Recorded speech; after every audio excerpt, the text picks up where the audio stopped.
Hello. Hello, everybody. Hello, Nizzy. How are you? How is everybody doing? It feels like it's been ages. Um, that's good to hear. That's good to hear. I'm doing well. I'm doing well. I have a new, I've got a new addiction.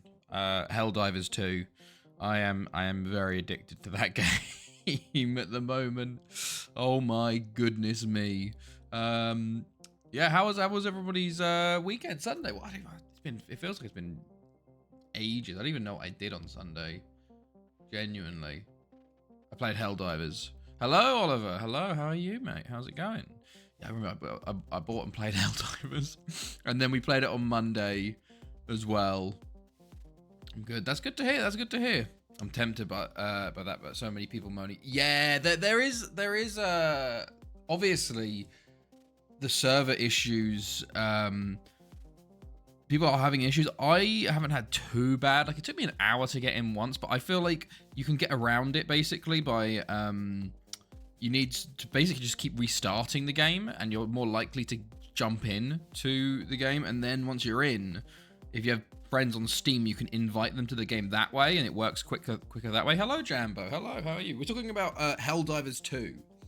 The new game that came out. But yeah, to be fair, there's like 500,000 people playing at once. So I can understand the server issues, but oh my days, is it fun? Me and Max have been playing, and we also had a couple other people playing with us. It's decent by itself. Like, it's a cool game, but by yourself. They've capped the server at 450k. Yeah, that's wild. That is wild. I guess they never thought they'd be this popular. Is Max the Spurs? Yes, Max is Fusion. Yeah, he's the Spurs fan. Yeah, with a squad, it is one of the funniest games. It's so fun. Want to start a new save? Oh, okay. Who with? Like, my goodness, some of the stuff that happens in that game when you're in a squad is so fun. And I started seeing all the memes about it and stuff, just being like, we've got to protect democracy. It's just that the game is one of those things where it's like, oh, look at all these cool visuals. Like, imagine this cool visual. We're gonna do that. You know, like when you like dive down together in your pods and like all of the like fucking explosions and shit. It's so much fun. There's so, like, and it's pretty it's a really fun, especially with the squad. I was like, oh lads, I can't play tonight. We'll play tomorrow. I just do hearts. So yeah, makes sense. Just something to when does the new PC arrive, Jambo? I'm going to your world save and rebuild a team. Who's shite with Wonder Kids? Sorry, no, I'm going to your world save. Oh, your world save. Yeah, yeah. Okay, makes sense. But yeah, it's a lot of fun. There was like, you can bring in orbitals, and at one point there was like a few bugs, and I was like, oh lads, this probably only needs one orbital, and within a second all three of us threw an orbital down, and just these huge explosions going on. It's so good. It's so good. Estimated shipping date is Friday. Okay, so get it by the next week. Should try Deep Rock Galactic for a squad game. Yeah, I heard people are saying it's not similar, but well, vibes similar. But yeah, no, it's great fun. Helldivers 2. And I love the community like goal of trying to liberate the planets. You know, what the people saying it's being built. That's nice. That's good, Jambo. So hopefully next week, someone you can get it. That's pretty cool. But yeah, we're back for the World Cup. Any times I should use.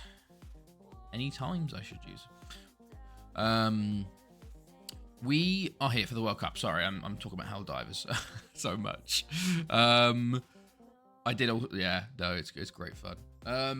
Yes, we did the World Cup on Saturday. We did the group stages. Hello, Duck God. Hello, how are you? And we're here for the knockout. So I'll just review what's gone on in the World Cup. We obviously had Egypt the hosts. Made a few changes from what I sent you. Okay. Egypt unfortunately finished bottom with 0 wins. Ecuador actually topped the group on goals scored. On goals scored, they topped the group. With Portugal second, Lebanon third. Oh, that sucks, Duck God. And for a week. Oh, that's not good. That is not good. You taking some medicine or something for it, maybe, or just resting? Group B saw Italy top the group and an incredible last game of DR Congo knocking out Ukraine to come through in second. Ukraine finished third and Costa Rica fourth. Argentina topped their group with 3 wins from 3. France need to beat Oman on the final day, but do that to come second. Oman third. South Africa fourth. Brazil topped the group after drawing early with Qatar. England losing to Brazil but coming second. Morocco third. Qatar, their only point versus Brazil. Sweden topped the group in Group E with 3 wins from 3. Russia comes second with a late win over Japan. Japan third, and Angola bottom with 0. And then Group F, we see Germany top the group over Serbia on, I think we were saying it's potentially yellow cards, I think. Was being tested, nice.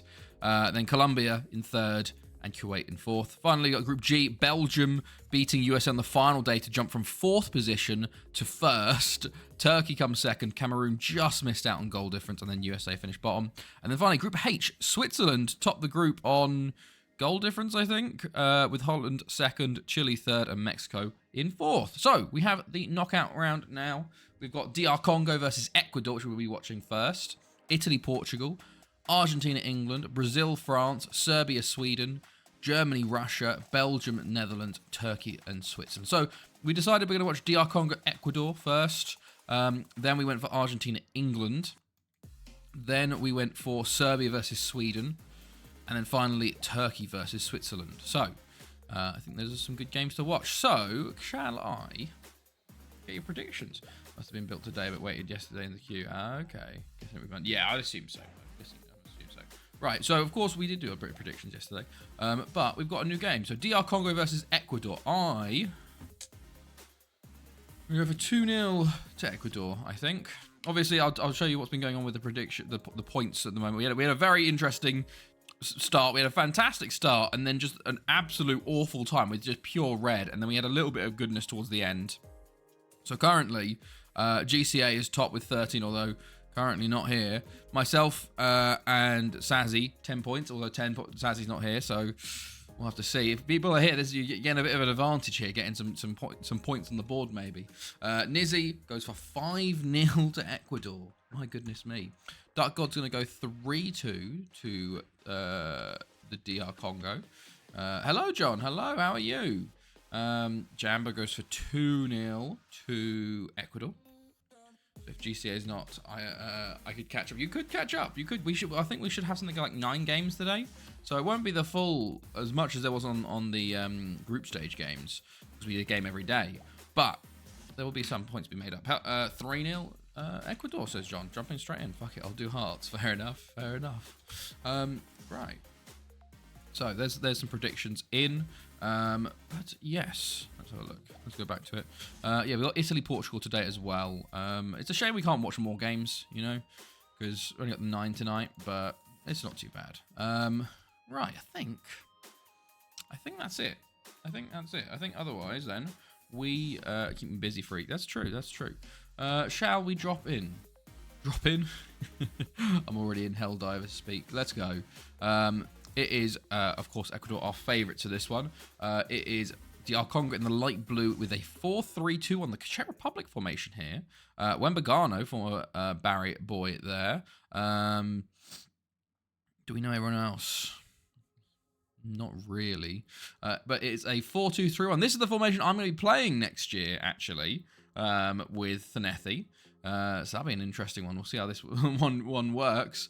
Do we know? We got Cedeno playing, of course. Cedeno, our boy, at left back. So we'll have to see how that goes. But yes, yellow for Ecuador, of course, and light blue for DR Congo. Pretty self-explanatory. No kit clashes there, thankfully. How's everyone else been? I had a decent weekend in some ways, at least. That's good, at least, then. How far's the island save coming along, Dark God? But yeah, I had a good time. So the Man City game was actually pretty that was before the stream anyway. Never mind. Yeah, I just played lots of Helldivers. That's all I've done. Right. Early chance there, by the way, for DR Congo, but it was offside. And they got the ball again. Matondo's on it. He lays off to Kayembe, who shoots, and Kayembe scores. And I think that's put a lot of predictions for Ecuador out the window already. Oh my goodness me. Nick Walsh, the ref for the Rangers game away. This isn't John Beaton, but he's still shite, for fuck's sake. And DR Congo have started well here. Kiyembe, I thought he was, I don't know. Campos is not doing well there with that save. Enriquez with a free kick, trying to get Ecuador back into it straight away, but hits it over. But didn't DR Congo get to the quarterfinals last year? They seem to have a bit of a golden generation maybe coming along. We'll have to see. It is early. That is one of the things. Ecuador are favourites here. Moreira's sent off, and now DR Congo might be even bigger favourites. I was going to say, they may have scored too early. However, Ecuador are now down to 10 men. Are they going to be 10 men OP? They've got no striker anymore. But we'll have to see how things go. DR Congo do have the ball at the moment. Matondo into Mukendi, who loses it. And could we start to see Ecuador coming forwards? 10 men OP is still apparent in AI games, in international. And Arroyo's in, one-on-one, and just like that. Just like that. I don't understand what the game does when a team goes down to 10 men. But Ecuador have leveled it up with 10 men, with no striker. I think maybe it's something about, like, the defenders can't defend. Like, it's kind of like strikerless, where when they don't have a striker, they can't defend properly. So I think Ecuador have done the right thing by going no striker here, because now the DR Congo defense don't know what to do. I'm testing tactics on 24 at the moment. Just got a node with everything, little thing today, so I'm just messing around. Ah, fair enough, makes sense. Arroyo coming forward again here for Ecuador with a long range striking over the bar. See, they've had more shots since they've gone down to 10. It's crazy. Kevin Clancy, the ref for the derby. I don't know who any of the refs are in the Scottish League, to be honest, so I wouldn't know. I'm so bad at tactics. Same here. Right, so half time. DR Congo have done nothing since that. They've made a change. They've switched to a 4-1-2-1-2 to try and counteract this Ecuador 10 men. But Mike, it just kind of shows how broken the FM AI is, that 10 men. You're better off playing with 10 men in some of these games. It's wild. But Matondo with a free kick goes over the bar. They have not played well since their goal. Half an hour to go. This game is flying away. I even have it on extended. They've made 3 subs already now, I think. Kiyembe hits a free kick into the wall. Second run goes straight into the wall again. And Ecuador will try and clear here. Let's see. Here we are. Kiyembe free kick again. Puts it wide. So I'm just tossing shit in the pan and see what tastes nice. Fair enough. Okay, Campos, Omionga, Chiembe, Zola, Wembangomo, Chiembe, Kiyembe, tackled, and Ecuador have the ball here. Rarado's on it. Arroyo's coming forwards now. Still coming forwards. He just goes for a long-range shot. To be fair, Ecuador have had 1 shot on target, and that was their goal. 10 minutes to go here. We might be going to extra time, unless DR Congo can find a winner here. Wembangomo, Kiyembe turns, and Campos with a huge save there. A big chance for the DR Congo. And Gomo puts it in. It falls, and it's cleared initially, but they're going to try and get it back in. No, never mind. Okay, throw into Ecuador here. Arroyo on the ball. Rarado coming forwards. Can Ecuador find a late winner? No, it's cleared initially, but Palacios is there. He shoots, and it was a blistering strike, but just wide. Right, we only got a few minutes here to the end. Kiyembe with a free kick. Way over the bar. I actually can't believe this. DR Congo are being held. And we're going to extra time. 10 versus 11. And honestly, it's wild. Maybe it shows how bad DR Congo are. I don't know. Playing a 4-3-1-2 narrow. Okay, interesting. I've heard that was pretty good on like one of the FMs. Chiembe injured. Okay, so things are leveled up now. DR Congo are now down to 10 men with that injury. So maybe Ecuador will even have a bit more of an advantage now. And there you go. Arroyo scores to make it 2-1. I actually cannot believe DR Congo have thrown this away. They've got to be fuming. They've been playing versus 10 men for 83 minutes plus extra time, and now they get a man sent off and Ecuador immediately score. Can DR Congo respond? Kabangu, Mufatila, Kiyembe, and they do! They do! Straight away, Gesslin, Kiyembe. It's a danger zone goal. It's pretty much from kickoff. Why couldn't they have done that in normal time? Oh my goodness me. So this game's come to life in extra time, it seems. We got the first half of extra time is over. We got 15 minutes left of 10 versus 10. And Arroyo's now got a knock as well. If he goes off, it'll be 9 versus 10. But we have 15 more minutes to see if we can find a winner in normal time, or are we going to penalties in the first knockout round here? Ecuador do come forward from the kickoff here, trying to play in Rorado, Salazar, Navarrete, back to Cedeno, Palacios, back to Cedeno. Okay, that's okay. Mufatila. Mufatila, yeah. Kayembe, Kayembe, and he puts it way wide, way wide. Last 10 minutes here to go. Lot of tired feet out there. Kayembe with a shot and Campos with a save. Tips it round for a corner. No one was following up there. Cabango puts the ball in and it's cleared again for a corner. DR Congo seem to have woken up a bit, it seems. They're suddenly getting chances. Now they're down to 10 as well. Palacios with a free kick, though, over the bar for Ecuador. Okay. 4 minutes to go. Kayembe free kick hits the wall. It looks like it could have been going in top corner there, but didn't have enough height to it. Zola to play it in. Plays it into the front post. Kayembe's there. I think he's on 2 already. He wants his hat-trick. Zola tries to play it in, but it's cleared. And 1 minute of added time and penalties. We're going straight to penalties. First thing. Right. Well then, let's slow it down a bit. DR Congo are up first. And it's Zola to take. Let's see. He scores. Okay. DR Congo scores. 1-0 up. Ecuador's turn. It's Salazar. Salazar steps up. It's saved! Saved on the first attempt. That's huge for the confidence for DR Congo. But there's a long way to go. Mufatila, the guy I can't pronounce, shoots and hits the post. And just like that, Ecuador have the chance to level again. This is just like the game. Villegas to step up to level it. And he saved as well. It's still only 1-0 after 4 penalties. Oh my days. It's Omionga to step up now. And he scores. I thought he missed. It's 2-0 DR Congo right now. Oh my days. Palacios to score the first penalty for Ecuador. He does score. Right. Does this win it?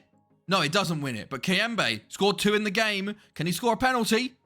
He does. Now, Ecuador have to score. They have to score to stay in it. And who is up? It's Arroyo. Scored 2, but he's on a knock. Oh, and he skied it. It's not. I don't think he's even come down. My goodness me. Oh, it's just coming down the stairs now. Hours after the game. Arroyo, the hero in the game.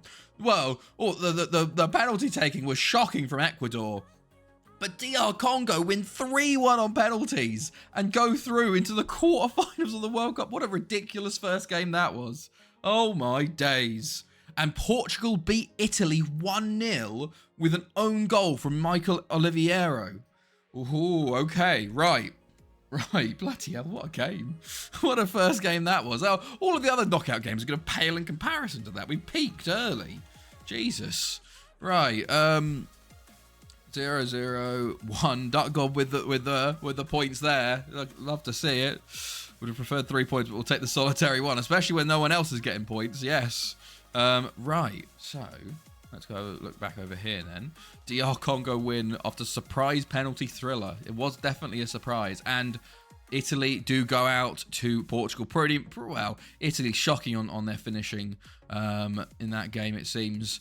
And Portugal go through. Right, so anything else going on here? Let's just check. Sabatier. Oh, yeah, to Simone's out. Okay, so next up is Argentina, Italy. Now, this is going to be an interesting one. Argentina versus, not Italy, England. Argentina, England. I'm going to go 2-0 Argentina. 2-0 Argentina, I think I'm going to go for in this one. I don't believe in England. They haven't been good in recent World Cups. Maybe this will make them good now. Me voting against them, you know. But we'll see. 3-2 England, 3-2 England. Okay. So similar thought processes there from Nizzy and Duck God. I got in first. Oh, 3-1. Duck God changes to. Okay. John goes for 2-1 England. I misclicked. Ah, I see. Okay. Jambo, what you saying? What you saying for the final prediction? 2-0 England. Okay, so I'm the only one going for Argentina here. Interesting. Very, very interesting. Right. Let's see. We also have Germany versus Russia today. Okay, Kurech has got a £25 million bid here. I'm tempted, but also I'm like, he's probably our backup centre back at the moment, and he's Danish, so it's like if they win, I get points. If they lose, I'm happy. Same with me, I get, well, I don't know who I want to go through. Oh, and we miss out. Well, we miss. But before the game, it's Dunga. Of course, it's that man, Dunga. 2-1 to Brazil over France. France go out in the first knockout round. Dunga, he's so good. I wish we had signed him, but unfortunately, he's at Porto right now. He's so good. He's so good, man. But yeah, scores a 2. And sends Brazil through to the quarterfinals. Let's see whether Argentina will join their fellow South Americans, or will Europe get one back here over South America in an age-old rivalry. Argentina are favourites for this one. It's weird. It's me first on my screen. Oh, really? Well, that's like Twitch chat, like latency and stuff, you know. Right. So it is a 4-1-2-1-2 for Argentina. Picciolo up front. Cipolla, we know him. Bastiatini, we know him. Romero, Hugo West. Sepulveda on the bench. Oh, lad. And it's a 4-4-2 for England. Doswell and Dick Howe up top. Reese, Lockwood, Townsend, Smith. We know Watts, Hutchings, Townsend in goal. We know pretty much most of this squad. We're watching on PS5 and Izzy on top. Okay, interesting. Right, here we go. It's England in the red, Argentina in the blue. Shows how bad Twitch is. Yeah. Right, but let's see. This was on PC, which I'm chatting on. Okay. Who's England's best player? Whew, I don't even know. We'll have to check afterwards. Probably, like, Dick Hout's pretty decent, I'd say. Dick Hout's very good. Doswell's also extremely good. Lockwood's amazing. We love Lockwood. Oh, my goodness. What a strike from Smith. We'll have a look after the game, because I'll have to bring everything back up if we jump out again. Argentina have a corner. They play it, and it's cleared initially, and Hutchings wins it there, but Dick Howe doesn't go for the ball. Cabral, he's got a lot of players converging on him. He pulls it back to Reynoso. Aquino, Bastiatini, Cipolla, Cabral, and oh my goodness me, Argentina go 1-0 up. It looked like a very poor save from Townsend. I don't know what he was doing, but Argentina go 1-0 up versus England here. Bastiatini plays it to Cipolla. Cabral, this looked like an easy save. Oh, what's he doing? He's too short. T-Rex arms. T-Rex arms in goal. Oh, my days. Can England respond immediately here, though? Doswell hits the bar. So close. So close. Immediate response here. But Argentina have another throw-in. Bastiatini in the box to Cipolla. His shot is blocked. And, oh, I think Cipolla shoots again and it goes wide. Okay, Moran into Bastiatini. Cipolla coming forward. It seems like they've definitely got the better of England so far. Parker tries to tackle, and it falls to Aquino, to Presentado, Bastianini, I guess. Plays it in. Bastianini, Picciolo, Presentado, Bastianini, Aquino, Cipolla, Picciolo, and he's offside. Okay. Right, quieting down a bit now. For half an hour gone. England really haven't shown much apart from that Doswell hitting the bar as they play the ball forward there, but it doesn't really get anywhere. Ball comes through, and it's got back to England. Smith. Oh, yeah, Smith had that long-range shot. Doswell tries to do something with it, but it falls back to Argentina here. We're going to try and build from the back. Moran, Cipolla. Try to sign him. Didn't get him, annoyingly. Picciolo, we couldn't sign him because we had Sepulveda. Annoying. Bastianini didn't get his work permit. Very annoying there as well. This Argentina team is a lot of like nearlies for me, which is a shame. But let's see. Right, 35 minutes gone. Aquino into Cipolla. Coming forwards into Picciolo. Darren Watts with a tackle. Smith now on the ball into Lockwood. Tries to play it long to Dick Howe. He does get there, but Dick Howe loses out. Aquino, Bastianini, Presentado, Cipolla coming forward again for Argentina. It seems to be running the show at the moment. Cabral into Reynoso, plays it to Aquino at the edge, and Townsend with a big save there. Needs to do a lot of making up for his missed shot in their goal. But he makes a good save there. The corner is cleared initially, and there could be a counter on it. It's a 2-on-2. Dick Hout's on it. Oh my god, I've accidentally switched it over. Okay, sorry. Hutchings on the right, and he tries to put a cross in, but it's blocked. And the counter was sort of dealt with there. As we come towards the end of the half, there's a throw into England here, up in the Argentina half. Reese, Townsend, back to Reese again. He plays the ball in, and I think Lockwood misses it. Oh, and Darren Watts has passed it back. Oh, what a save! Picciolo should have scored. Oh my goodness me! What a save from Townsend. He definitely is made up for that missed chance there. That should have been a surefire second goal for Argentina. Darren Watts with a hospital header back.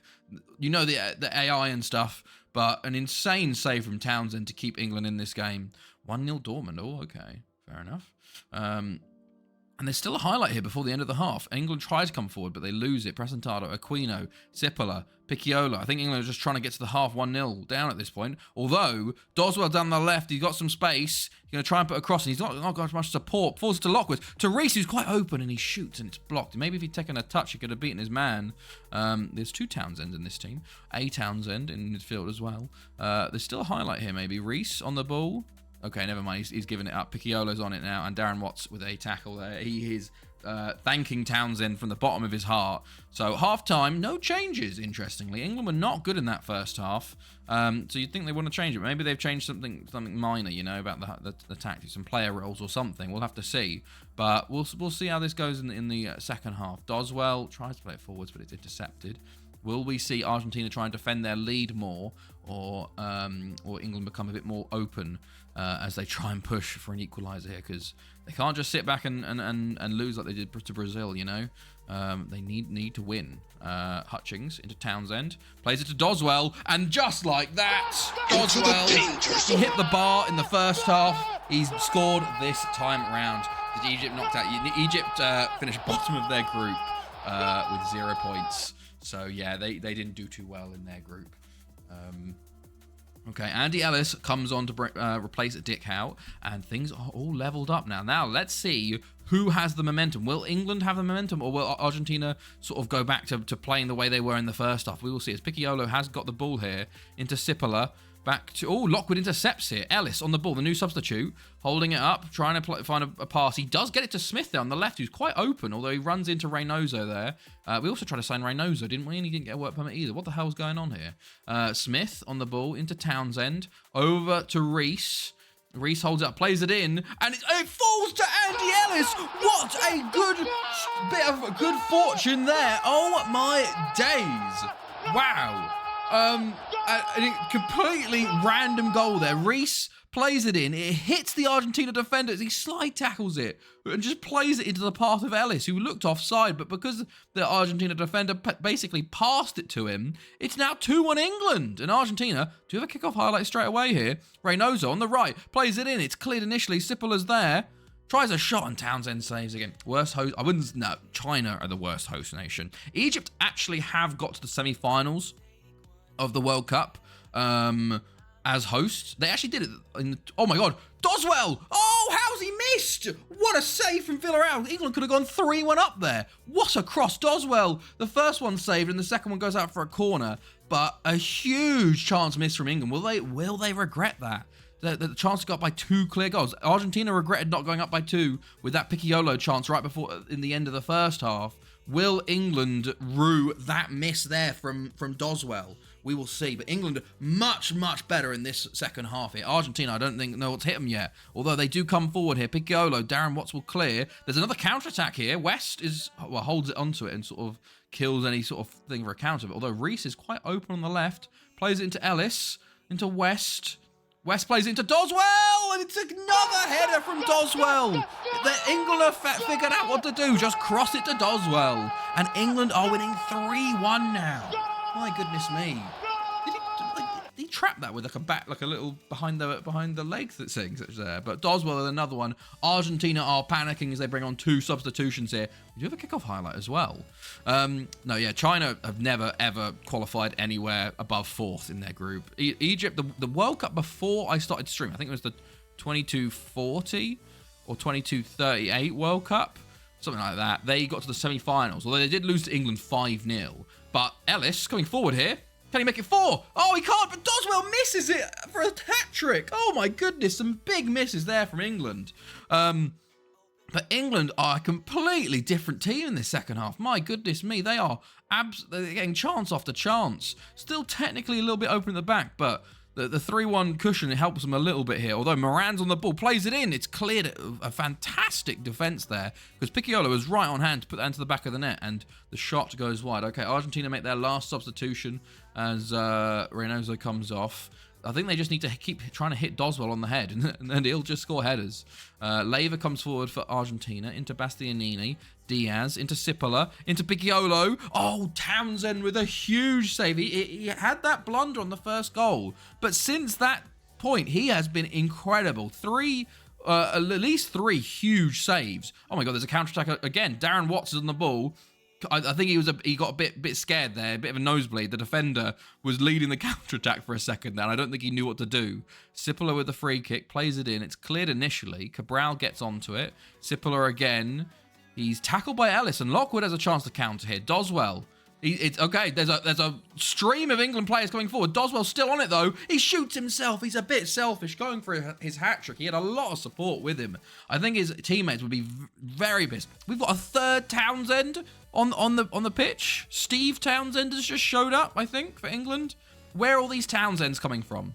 Picciolo. We have two S Townsends. Sorry. Ball in. Copeo heads over the bar. Okay, 5 minutes to go here. And I think England are going to beat Argentina here, even though technically Argentina have outshot them, outpossessioned them. England have had more clear-cut chances, but England definitely much better in the second half. They got those goals, and then they've sort of just allowed Argentina just miss chances. To be fair, they scored all 3 in about 12 minutes, so Argentina, a bit of a moment of madness there for 15 minutes or so as Cabral shoots over, and I think they are just a bit desperate now as England are going to move on and knock out Argentina here, which is quite a big scout for them because they have not been doing well in the recent major tournaments, to be honest, since probably the early 2300s, I'd say. So a big win for England here, especially after going 1-0 down. And the way they played in that first half was diabolical. So to turn that around in the second half and win 3-1 is pretty good. That save from Townsend as Doswell, nearly makes it 4-1. I think Duckgold's going to be very happy with this. After changing from 3-2 to 3-1, it's 3 points for Duckgold and a quarter-final appearance for England. My goodness me. Wow, the one time I'd bet against England and they go out. 3 points for Duckgold. Sadly, Nizzy misses out on the 3 points, but everyone else gets a point, bar me. So there you go. There you go. What a game. What a game.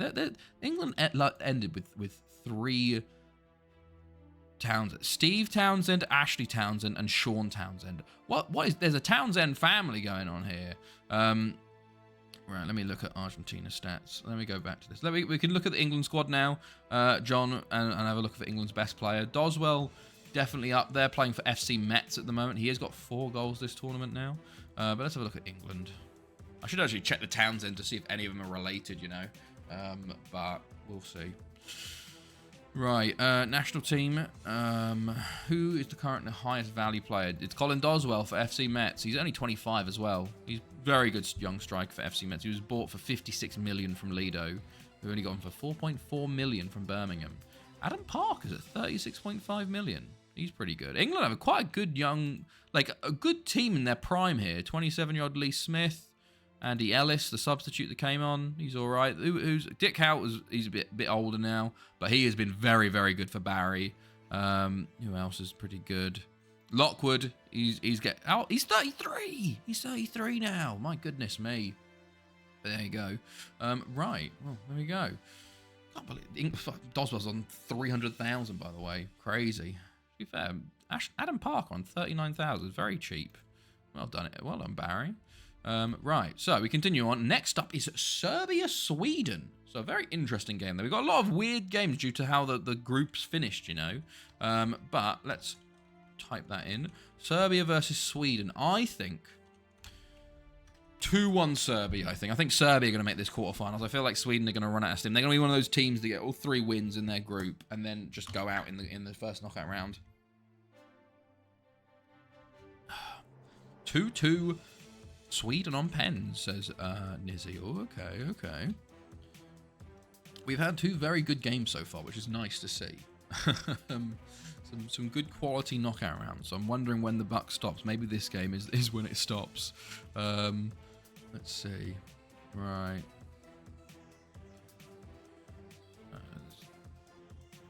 fuck's sake, I was just thinking about putting that. You can put that if you like. You don't have to. You don't have to do different. Okay, so Jambo says 2-0 Sweden. Okay. Right. No, that's Jambo. Sorry, not Jambo. John. Is it big? Wait, do you have the same color names for me? It's Jambo. No, you don't. Why? I think it's because you had to stop with J. That's probably why for me. Oh, that's my road address. 2-0. Well, thank you, Jambo. Well, at least it wasn't 0-0 Serbia on pens, says Duck God. Right, there we go. Okay. Well then, let's go have a look. See how things are going. Ooh, Russia knock out Germany 3-1, and it wasn't close. A dominant victory by Russia here. Lvov, Hueleme, and Nikitenko with the goals. Germany with Klinsmann with a late, what's it called? Late consolation. Paulak did start for them. We got subbed off on 57. Did not have a good game. Okay, interesting. And Hauk there.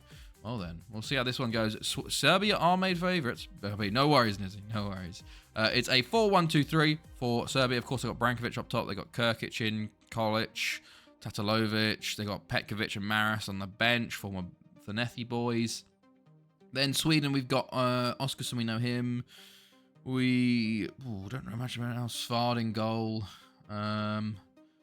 Pasic and Lance on the bench. There you go. Former Thanethi boys. Two Thanethi boys on both benches. Right. Here we go. Yellow for Sweden and red for Serbia. Let's see who will win the Battle of the S Nations.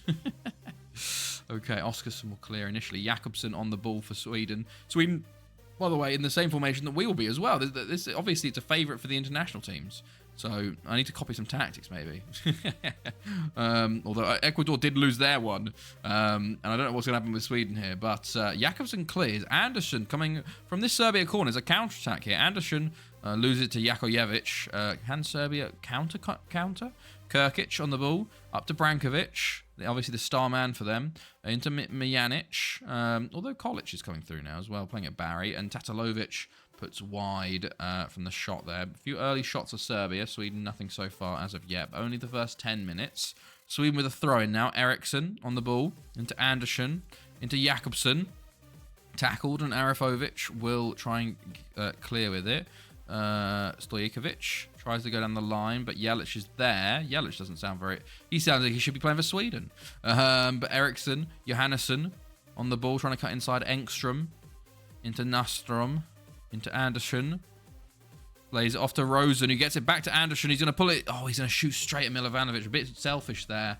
But first shot for Sweden gets a corner. Sorry, that was a bit of a whistle from my teeth there. Another corner for Anderson to take. Plays it in and can't beat the first man again. That's 2 corners in a row hitting the first man.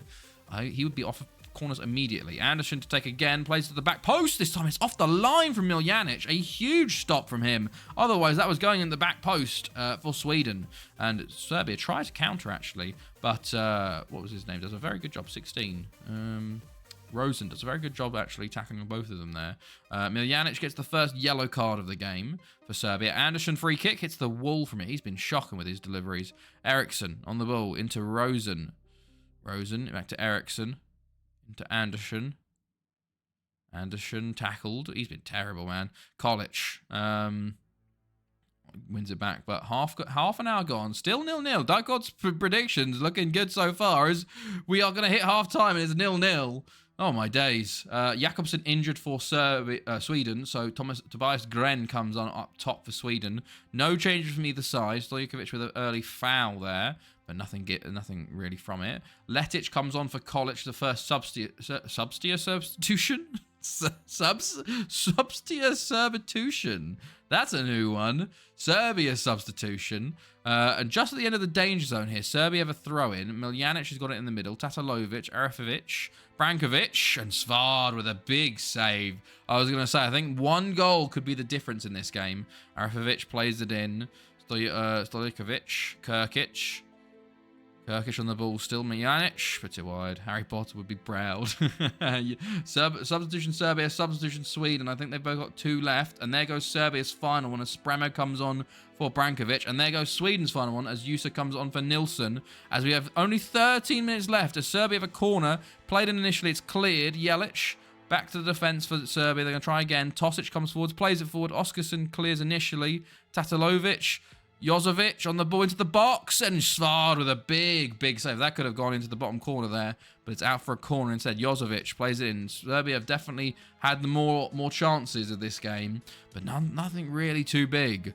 Kirkic to take, plays it in. It's cleared again. Miljanic will get there. Kirkic, and I think it's off the line by his own player. I think the Serbia player was on the line and stopped it. I think that could have been a surefire goal as another corner comes in. It's cleared again. Miljanic going to try and play it in again. Jozovic blocked again. Oskarsson will clear upfield and highlight over. Serbia come forward again. They're putting all this pressure forward. Can Sweden hold out? Kirkic and Svard saves again. My goodness me. It's been all Serbia now in this second half. 8 minutes to go. Sweden from a goal kick. Gren's on it. Haven't seen much of him at all. Haven't seen much from Sweden at all. But Hallberg is there. Gren into Eriksson. Eriksson on the ball. Tries to play it forward, but it's cleared. Only to Jelic. Hallberg again on the right. Plays it into Gren. Oh, it's saved by Milvanovic. A huge save for Serbia. Sweden could have nicked it at the death there. But no, not to be. 3 minutes to go. 2 minutes to go. Are we going to extra time? There's a highlight for Serbia here. Letic on the ball. Into Spremo. Into Kirkic. To Jozovic. Oh, back to Tatalovic. And he puts it over the bar. Okay. 3 minutes of added time. Corner, Serbia. Ball played in. And Stojakovic over the bar. Another highlight. 1.5 minutes to go here. Tatalovic on the ball. Plays into Spremo. Into Eriksson. Hallberg's got it. Okay, it's intercepted, but okay. Right, Jelic. There's 45 seconds left. If there's a goal, you got to take it now, or is he just wasting time to take us to extra time here? Hallberg tries to play into Anderson. He does get it there. He's going to turn and try and shoot, but he's tackled there, and Serbia will try and counter quickly. They've got less than 20 seconds left, pretty much. Tatalovic tackled by Rosen. Jozovic, Nastrom, Jovovic again, Svard with a huge save. Corner Serbia, one last chance. We're over the allotted time. Kirkic plays it in. Oh, it's cleared by Rosen, the goalkeeper. I don't know where he was, but we're into extra time. It is 0-0, and Dugard is sitting there salivating at the idea of a penalty win. 0-0. I think it would be the first 3-point win on a penalty shootout. I don't think we've ever had a penalty shootout 3-point win before. But we still got a long way to go. And Serbia have a lot more attacks, I think, in them as Letic comes forwards. Yeah, Jakojevic. Gren has been moved to right wing. Oh, they've moved to a 4-5-1 Sweden. They're trying to go a bit more defensive, get a bit more hold of the ball, it seems. Letic coming forward. Doesn't seem to have done much so far as Tatalovic into Jozovic. Tatalovic, and he shoots wide. Serbia haven't really been that accurate. 11 shots on target from 27 total. Eriksson with a free kick over the bar. Okay. Jozovic, throw in to Spremo, into Letic, with a long-range strike, and it's over. They've been reduced to long-range strikes at this point, and that is half-time and extra time. 15 more minutes before penalties at 0-0 here. Jelic into Engstrom, into Gren. Gren holding up the ball, plays it into Hallberg. Hallberg back to Gren, Hallberg back to Nastrom, into Anderson. Tries to play it through. Eriksson's got hold of it. Hallberg back to Engstrom. Should make that an emote. Should make it that an emote of the emote fuck sound alert. Stojkovic. I need to listen to it after the game. Letic, Miljanic, Stojkovic, Jelic, Jozovic. Jozovic coming forward. There's 10 minutes to go now. Letic for Serbia. Jelic for Serbia. Mijanic, Tatalovic, and Svard. He was very off his line there. I think if they got the height on that, he could have gone in. But another highlight for Serbia. Letic, Jozovic to Jelic on the right. Plays it into Letic with a long-range strike again, and they put it wide. These long-range strikes just aren't working, it seems. But only one needs to work, you know. But 5 minutes to go here. 4 minutes to go. Serbia with another throw-in. They play it into Kirkic, and Svard with a huge save. Oh my days! Will there be a goal in this game, or are we going straight to penalties with 0-0 on the score sheet? Eriksson, Gren, Engstrom, back to Jelic, to Gren, back to Jelic. Jelic holding on. Oh, he's giving the ball away. Tatalovic into Letic. Could Serbia pounce on this mistake? And no, Letic just shoots wide again. Oh my goodness, 1 minute of added time. We're going to penalties again. There is a chance that Dutgard gets a 3-pointer from calling a 0-0. My goodness. I don't think we've ever seen this. But let's see. And Serbia shoot first. Advantage Serbia, as Jozovic will be the first to take here. Right. Will we see history being made, I think? I don't think anyone's ever called a penalty shootout 3-pointer.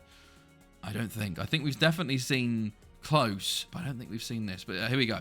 Jozovic, he's waiting. He's waiting for everyone to get in position. He's waiting for the ref to call him. Don't know what. I guess he's looking away from the Swedish fans here. He doesn't want to look. He steps up.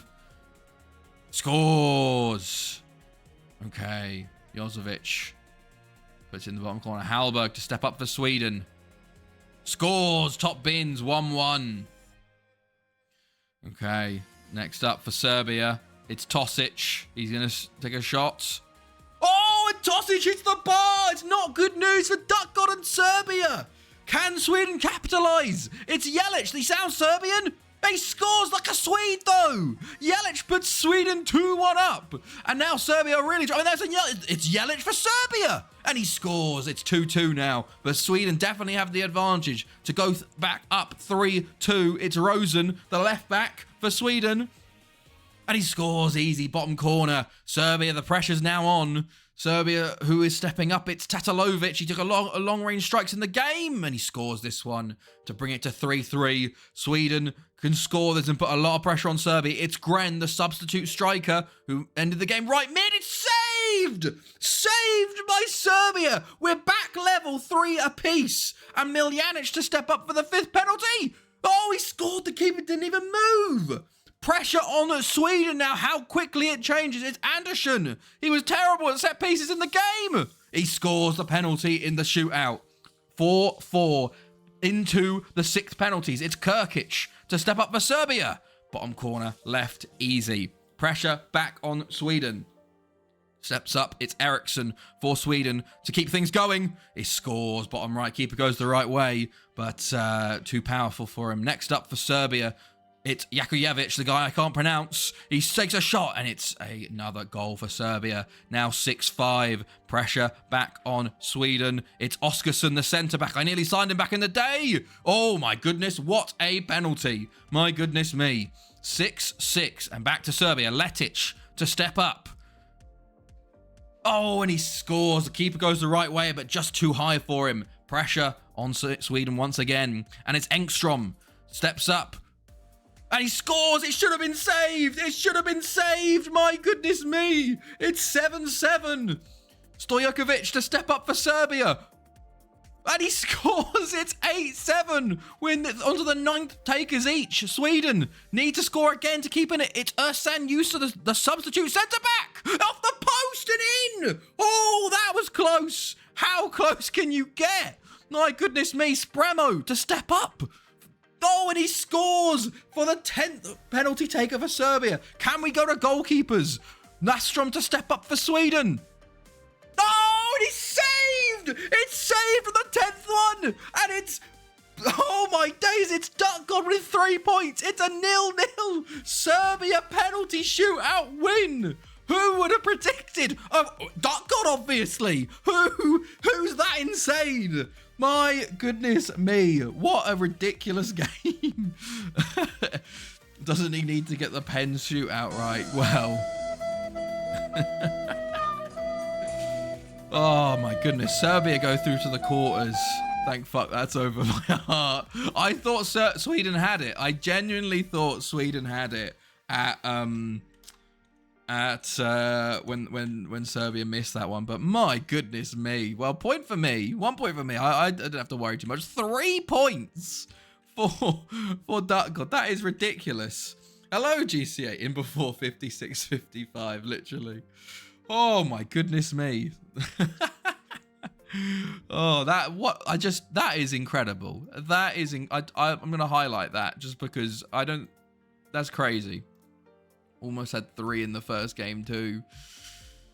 Oh, that is ridiculous. That is ridiculous. Dude, that's very true. But I just can't believe that. That is insane, Duck God. 0-0, Serbia win on penalties. Sweden get knocked out. Serbia go to the quarters, and we get ready for our last knockout round game here.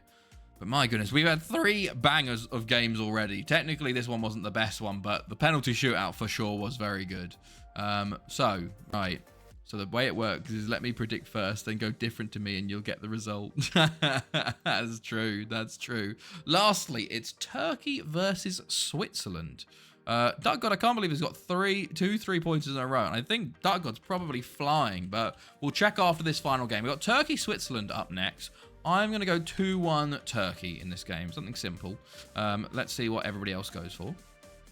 Nice to see you again, GCA. How are you? How was your weekend and your start of your week?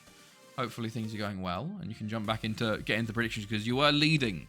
You were leading, but now Duck God, he has got 7 points in 3 games. So, I'm not sure. Okay, GCA going for 3-1 Switzerland as Duck goes for 2-1. Nizzy goes for 4-3 Switzerland. Okay. And Jambo is lurking. John, what you're saying? 3-1 Swiss as well. Perfect. Okay, everyone going high on the Swiss, bar me for Turkey. Interesting. Very interesting. Right, so I only got 0 from 1 guess last stream. My goodness me. Oh yeah, you were sitting out most of it. That's crazy. Right, we got loads of loans finishing tomorrow, so we have to sort them back out again. Once they all return, a few of them have to go out to Spain again. Right, let's see if there's anything going on here. Right, we got Belgium versus Netherlands as well. So we got the final 2 knockout round games here. Let's pull. Where is it? It's 1, 2, like there, I think. Oh, if you got 0, I might still be winning. Yeah, probably. Right, but your points per game might be very good. Although I don't know if you'll match it. But here we go. It is a 4-4-2 for Turkey of a 4-4-2 for Switzerland. So, do we know anyone here? We know Cicek, we know Gökhan Ok, we know Bulut. We go Sehin on the bench as well. For Switzerland, of course, they got Drevakowski, our left back there. They got Hakan Yilmaz. They got Breji, Steiner, and Naf in midfield. Silva, our boy at right back. Procini on the bench. So, okay, a few players in each side we know. So, let's get ready for the final first knockout round game to watch. Or I guess it's the second knockout round. But, Seton Kaya as well in midfield. But, yeah, Turkey versus Switzerland, red versus white. Let's see how this one shakes out here. Technically, I probably want Switzerland to win due to underdog vibes, but we'll see. I don't even know what the quarterfinal matchups are, so I have to see as Bregi shoots wide initially. Hello, Otto. How are you, mate? How's it going, fella? Will you join us for the World Cup second knockout round? And Breji's in the box. I thought that was going to be a penalty for a second there, but instead a corner for Switzerland. They've started hot here. Can they capitalise with a goal? Oh my goodness! A free kick to the edge of the box, and if only Bregi had got his shot off there, that would have been a fantastically well worked set piece routine, which the AI does not do very often. As Ok, nearly scores on the counter for Turkey, but gets a corner instead. Barish plays it into Cicek, and oh my goodness me, what a deflection from the Switzerland defender. Another corner. My goodness, we've had big chances at both ends, but still remains 0-0 so far. Turkey with a free kick. It's initially cleared, and Breji does get here. He's going to counterattack by himself. He has got support coming, though. He's gone to the right-hand side, plays it into Yilmaz, and he's put it wide. Okay, it was a bit... Not the best utilization. They probably should have laid it off to the right winger that was steaming up the wing, but he tried to play it in himself. Steiner will get there, though. Yilmaz. How old is Hakan Yilmaz now? He seems a lot older, but Naf is on the ball now for Switzerland. Plays it into Yaho. He plays it too close to Tanner Rees in goal for Turkey, and he claims it well, and will throw it back out to the right back in Bilic. Bulut into Gökhan Ok. Nurullah Cicek, a player we tried to sign but went to Sociedad instead and has become a very good striker. All happening in this game. You've missed out. It's been Cicek puts it away. We've had some incredible games so far. Just ridiculous games.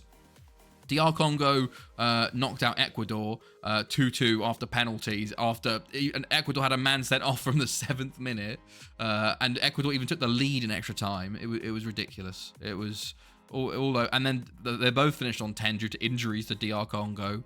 England beat Argentina 3-1 after being terrible in the first half and incredible in the second. And we've just seen Serbia beat Sweden on penalties after a 0-0 draw. After Duck God called a 0-0 penalty win draw on the predictions, which is the first time that's ever been done. And Breggy, oh my goodness, a big chance for Breggy there with that shot, but not to be. It was a good save, but maybe should have been placed better. Who knows, or a bit more power. But Switzerland coming forward again here. Naf into Yilmaz, into Breggy. Breggy's on, and he misses a huge second chance. I think Yilmaz was probably calling for that ball straight away back. The theme of this game so far has been missed chances. Only one shot on target from Switzerland, 2 for Turkey. But a clear-cut chance of both each, as Naf does shoot on target there. But Breggy has missed a couple of big chances in this game. And will that come to haunt Switzerland here? Because Turkey, they can never be underestimated. Sometimes they'll just go win a World Cup, you know. Let's see. Naf on the ball. Naf coming forward again. Plays it off to Steiner. Granero. I need to sneeze. Oh, Naf, Yilmaz in the box now. Oh, and he puts over. I'm in 21:02. Nice. In FM22. Damn. Mauritania made the World Cup, which is the biggest underdog story. I guess you've had lots of minnows make it. Wow, that is incredible. We haven't had that many minnows make it. Hold on. I can get up the spreadsheet. I have a spreadsheet for all the teams that have made the World Cup. Well, I've got a spreadsheet for all the teams that have done everything in the World Cup. So, like, how many times they've got to the finals, quarterfinals, etc., etc. Hold on, let me load it up. Where is World Cup? World Cup positions, and then we go World Cup positions. So we've had Indonesia, Guinea, Sudan, Benin, Congo, Solomon Islands. Solomon Islands was the smallest. Georgia have made it twice. Iraq have made it twice. Zambia have made it twice. Togo, El Salvador, Oman, Angola, Trinidad and Tobago. So yeah, Ireland have made it 6 times. But yeah, there's a few. Not as I think Solomon Islands, but Solomon Islands have a bit of an easier run because they just have to win the OFC versus New Zealand. But I guess they got to beat either a North American or South American team to get through, you know. So I guess that's pretty big for them. But Indonesia and Asia is probably a really hard one because you've got to get through Asian qualifying, you know. But halftime is about to be here, but Steiner puts it over the bar. As Karahan comes on for Cicek at halftime. Interesting. Big change there. But no change in formation from either side either. So Switzerland probably had the better of that first half, but no one took their chances, and it goes into the second half 0-0 as Granero injured for Turkey. Sahin comes on to replace Osman, but Erkenberger comes on for Switzerland. Switzerland also bring on Berger to replace Steiner, so both teams on 2 subs apiece as Turkey have the ball. It was a bit quiet first 15, but towards the end of the danger zone here, could we see a goal? Gökhan Ok plays in. Dravikovski's there. Schonenberger tries to play it up, but Cicek intercepts, setting Kaya on the ball now. Into Sahin, into Karahan. He puts it way over the bar. Okay, half an hour gone in this game. Gökhan Ok with a free kick over the bar. There was a final sub there from Turkey, so they have to be careful about injuries now. As ball play forward to Breggy. Breggy on the ball, back to Berger. Into Naf, into Yilmaz, into Breggy again, and he shoots way wide. Oh, I think Yilmaz is probably fuming at him because he's getting all the chances. And then Sega comes on for Breggy. Obviously, the manager's had enough of Breggy missing chances there. He's a 25 mil valued Mauritania region on my 22 save. Nice. Sahin on the ball now for Turkey with a shot, and Bellon with the rebound. Oh no! It's a disaster for Switzerland. Oh, it's a goal, but it's a goal for Turkey. Hussein Karahan on the rebound there. Sahin with a speculative shot, and Bellon, what's he doing? You just got to claim that. He parries it right into the path of Karahan, and with 17 minutes to go, Turkey are 1-0 up here. My goodness me, as Switzerland looking to counter immediately as that cross was deflected, and Tanneries has to turn it around his near post there. Naf to take for Switzerland, but it's clear at the front post. Solomon Islands are the best I've heard. Only time I've heard San Marino or Gibraltar is when people manage them. We've had a San Marinese striker come second in the Ballon d'Or and score like 45 goals in 32 league games for an AI team. As Sahin is in again here for Turkey, and Turkey, just like that, make it 2-0. Just like that, Switzerland probably been the better team for the majority of the game, but Turkey have just taken their chances in this second half when they come to it. And just like that, Switzerland are going to regret those missed chances from Breggy, most likely, as they are going to fall to Turkey 2-0. I was thinking of putting Turkey 2-0, but I put 2-1 instead. But there we go, and it is a Turkish victory. Switzerland, probably a big chance for them to go far in this World Cup. But sort of missed chances there are going to be the death of them, as they will end up losing this one here 2-0. There we go. Well then. And that is the final first knockout round game we're watching tonight. But I'm the only one to get points. You love to see it. 1 point for me and 0 point for everybody else. Good stuff. Here is the best Mauritania player on my save. Let's have a look at this. Damn. Okay, not bad. I don't think we have any Mauritania players, you know. Let's have a look. Mauritania. Okay, we've got to continue through this. Oh, and okay, Oh, the holders are out. Netherlands are out. Netherlands were the World Cup and the Euros holders, but they are now out to Belgium, who only got into the knockout rounds in the dying moments of their game. They scored in the 91st minute to come first. GC, I thought you had 2-1. I did have 2-1. Turkey, I only get 1 point. Turkey won 2-1. Turkey won 2-0, not 2-1. Okay, what's going on? He's waiting. Damn, he's quite good. His finishing was higher. World-class player, potentially. Yeah. Okay, I guess we're continuing and holding very long here because we've got lots of loans finishing. We've got a few players joining us as well. Castro, Person, Boys, and Diaz. Our new goalkeeper, Boys. I thought you put 3, sorry. No, I put 2-1. Oh, you thought 3 points. Nah, just the 1 point, But yeah, Ballon probably costing Switzerland a little bit, and Breggy as well. But a big win for Belgium. Their holders, Netherlands, who are favourites for this tournament, only 3 shots on target. That injury to Kovermans completely derailed them. I do wonder what happened to Kovermans, like how big of an injury it was. Martin Kovermans, let's have a look. Yeah, twisted knee, so he's been out since like the first or second game. Mauritania. Do we have any players at Mauritania currently in this save? We do have one, Musa El Khoury at Concord. Yeah, he's not very good. But right, here we go. So, let's just see. Tuvalu job has been available on my FM save for about 2 years, and I just don't know why. Because they want you to manage them. Tuvalu to the World Cup. This is why I have players for said country. Okay, I see. You got lots of players. Have you thought of making an FM movie when this save is complete? Steven Spielberg feature-length content here. It would be so long. I've thought about doing it for certain World Cups or Euros for like people winning it. You know, I was thinking of doing it for when Scotland won it, but that one's been the Scotland winning the Euros bit got deleted. But I don't know how I would do a feature-length film on this save. It's Kassim played for Netherlands, but they went out. Right, let's go look at the World Cup and see what the quarter-final things are. Smori second yellow card. Oh, I watched his Premier League years one. It looks so good. Right, DR Congo, Brazil, Portugal, England, Serbia, Turkey, and Russia, Belgium. Right. I think we watched Serbia, Turkey, and of course we got to watch DR Congo, Brazil, you know? We got to watch DR Congo, Brazil. Can we see DR Congo make it to the semi-finals? I don't think so, but you never know. Maybe there is luck on their side. But we will see. But that would be incredible. Okay, loans are about to all finish here, and some contracts expiring too. And then we have a bunch of players joining us, and then I got to do some transfer stuff, and then we'll be ready to go for the next games here. But let's see. Are there any World Cup records intact from real life? I don't know.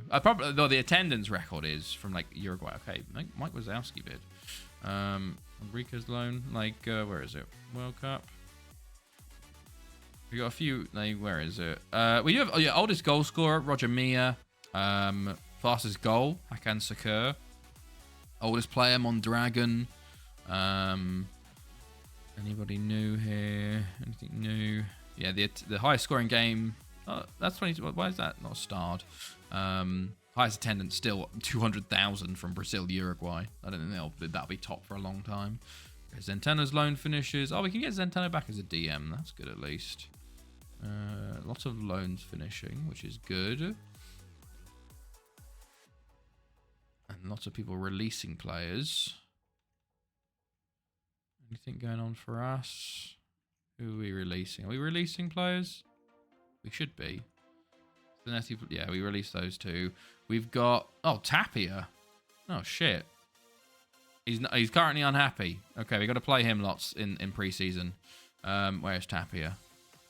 Oh, shit. Tapia's still not happy with us. We just got to hold on to him and hope that we can sell him. We can just play him.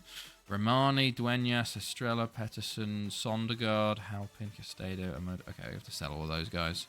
Right. I think that's good. Who's transfer listed currently? Anybody I know? That'll be good. Hugo Iglesias.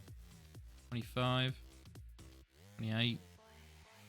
Not really. I do want to look at contract status expired. I have... Okay. Martin Brown. There's a couple players here, actually. I'll offer trials to you guys. See if anybody... Oh, you're a bit old, you guys. Okay, we'll continue then.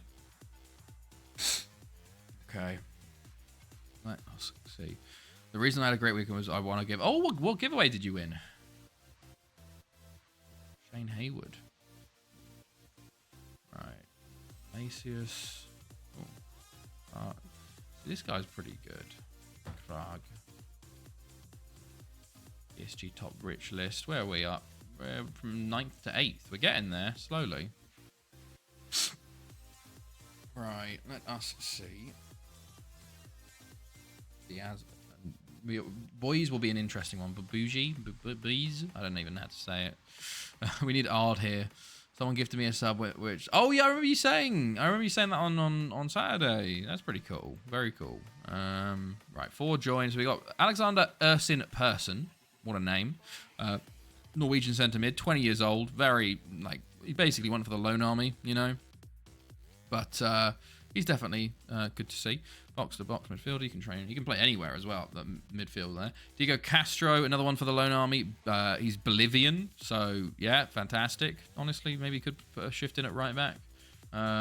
Jacques Buys. He is a 18-year-old Dutch goalkeeper. Like, my goodness me. Hopefully he grows a bit, but he will be competing with Judas now for that spot. And then Marcos Diaz, who is Venezuelan. So he'll be going out on loan, hopefully, to Spain. It's only been 2 working days since then. I've not decided what I'm doing with Chelsea Pentagon yet, but thanks for the advice. It was useful. No worries. I do honestly think that, like, it's always better just to continue doing, like, do what you enjoying, you know, like I know there's stuff like, oh, you got to move on because of this and this and this, but like, if you're currently enjoying it and you're not sure when you want to leave, like, half the time if you leave, oh my goodness, and a sim 36 million, you will... Oh, okay, Antic for 10.5, interesting. Blas Mark, our Slovenian youngster. Yeah, you can go. Like, you'll leave, and then suddenly you'll be like, oh, I didn't want this. Like, this is not as enjoyable. But then you can't even go back because it doesn't feel as enjoyable, you know? It's one of those ones. Right, so we need to try and loan out the players that need work permits. That's the big thing here. So, like, this guy here needs to go out on loan. Finlayson. Let's make you 100k. I'm just not in the mood to set up anywhere else. Exactly, yeah. So we'll stay at Chelsea, you know? Maybe, like, you could have another 10 years there. And then at that point, you'll be like, oh, okay, yeah, it's probably time to move on now, you know? And you do that. So it's one of those ones where don't force yourself to move somewhere just because you're like, oh, well, I had it in my plans that I was going to go now, you know? Nunez is going to go out on loan as well. We are actually going to... I'm thinking of selling both Vervi and Duenas here. Puskaric, Makalek, Egypt, and Ahmed. Can I get you a new... Can I actually get you a work permit this time around? You've got 53 caps for fucking Egypt. How are you not got a work permit yet? Romano going to sell. Moto. Honor.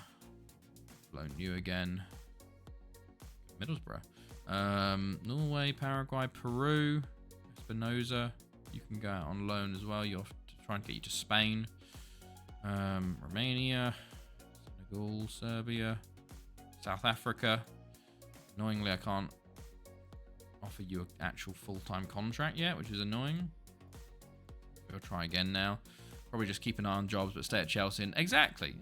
Maybe you'll find the correct opportunity to go, you know, or something will come up and you'll be like, oh yeah, I want to do that, you know. Don't force it, because when you force it, that's going to be where you lose interest in the save. Right, Uganda, Marcos Diaz, go on loan. And then I think that's it for loans. Itzy's back. Yeah, okay.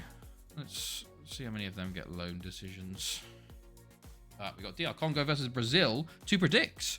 A big game for DR Congo. Let's see if they can do the impossible and beat Brazil here. I do not think so. I think it's going to be a 4-0 Brazil victory. But let me know what you think the predictions will be for this quarterfinal matchup here. Right. 3-0 Brazil, says John. 5-0 Brazil, says Nizzy. 6-0, says GCA. Oh, hello, Kiss. How are you? And you go for 3-0 Brazil. Do I have you yet? No, you're not here. Christ, how do I do it every time? There you go. Oh, I did the wrong thing. All right, there we go.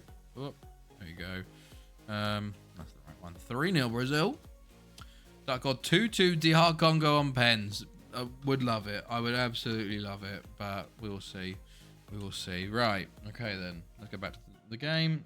We've probably got, actually, yeah, we've got some loan offers to deal with, though. Let's just quickly try and get him to sack his manager. Yes, perfect. Let's sort these out real quick. There's players. City Sane got released. Oh, look at all these old players going now. Transfer targets needing. Okay, interesting. Right, let's go look quickly. Look, Marcos Diaz, can he go to Spain? He can go to Spain. Perfect. He's getting a lot of offers from Spain, actually. 4, which is quite something. Espinoza, sadly no Spain, but I guess he can go to the Belgian league. Farun, at least he gets some first team football. If you want to go to Germany, you can go to La Liga as well. You can go to Cagliari. You can go to Ciano, La Liga, mentioned Gladbach, Oviedo. God, he didn't get any interest in January, which is hilarious. But maybe because he didn't even play. Rejected unresponded offers. Jay Finlayson got 27 offers as well. That's pretty good. Alcorcon,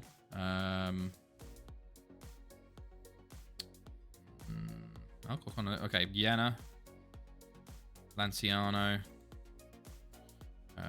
Mentioned Lions again. Oh, Higgins. Logroñez. Okay, there we go. Rejected well responded. Aldo Guzman. I'm hoping he can get some. He can get a work permit at this rate, because my goodness, like he doesn't seem bad for a Bolivian, you know. And he's got some offer from Spain here, which is good. So hopefully he can get his work permit. Like Aldo Guzman, like.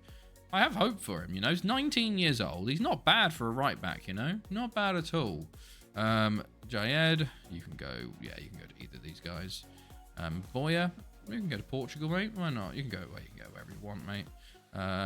Nunez does get Spain, our Costa Rican. Get him his work permit, hopefully. And then Honor also got some offers. You go to Chesterfield if you want.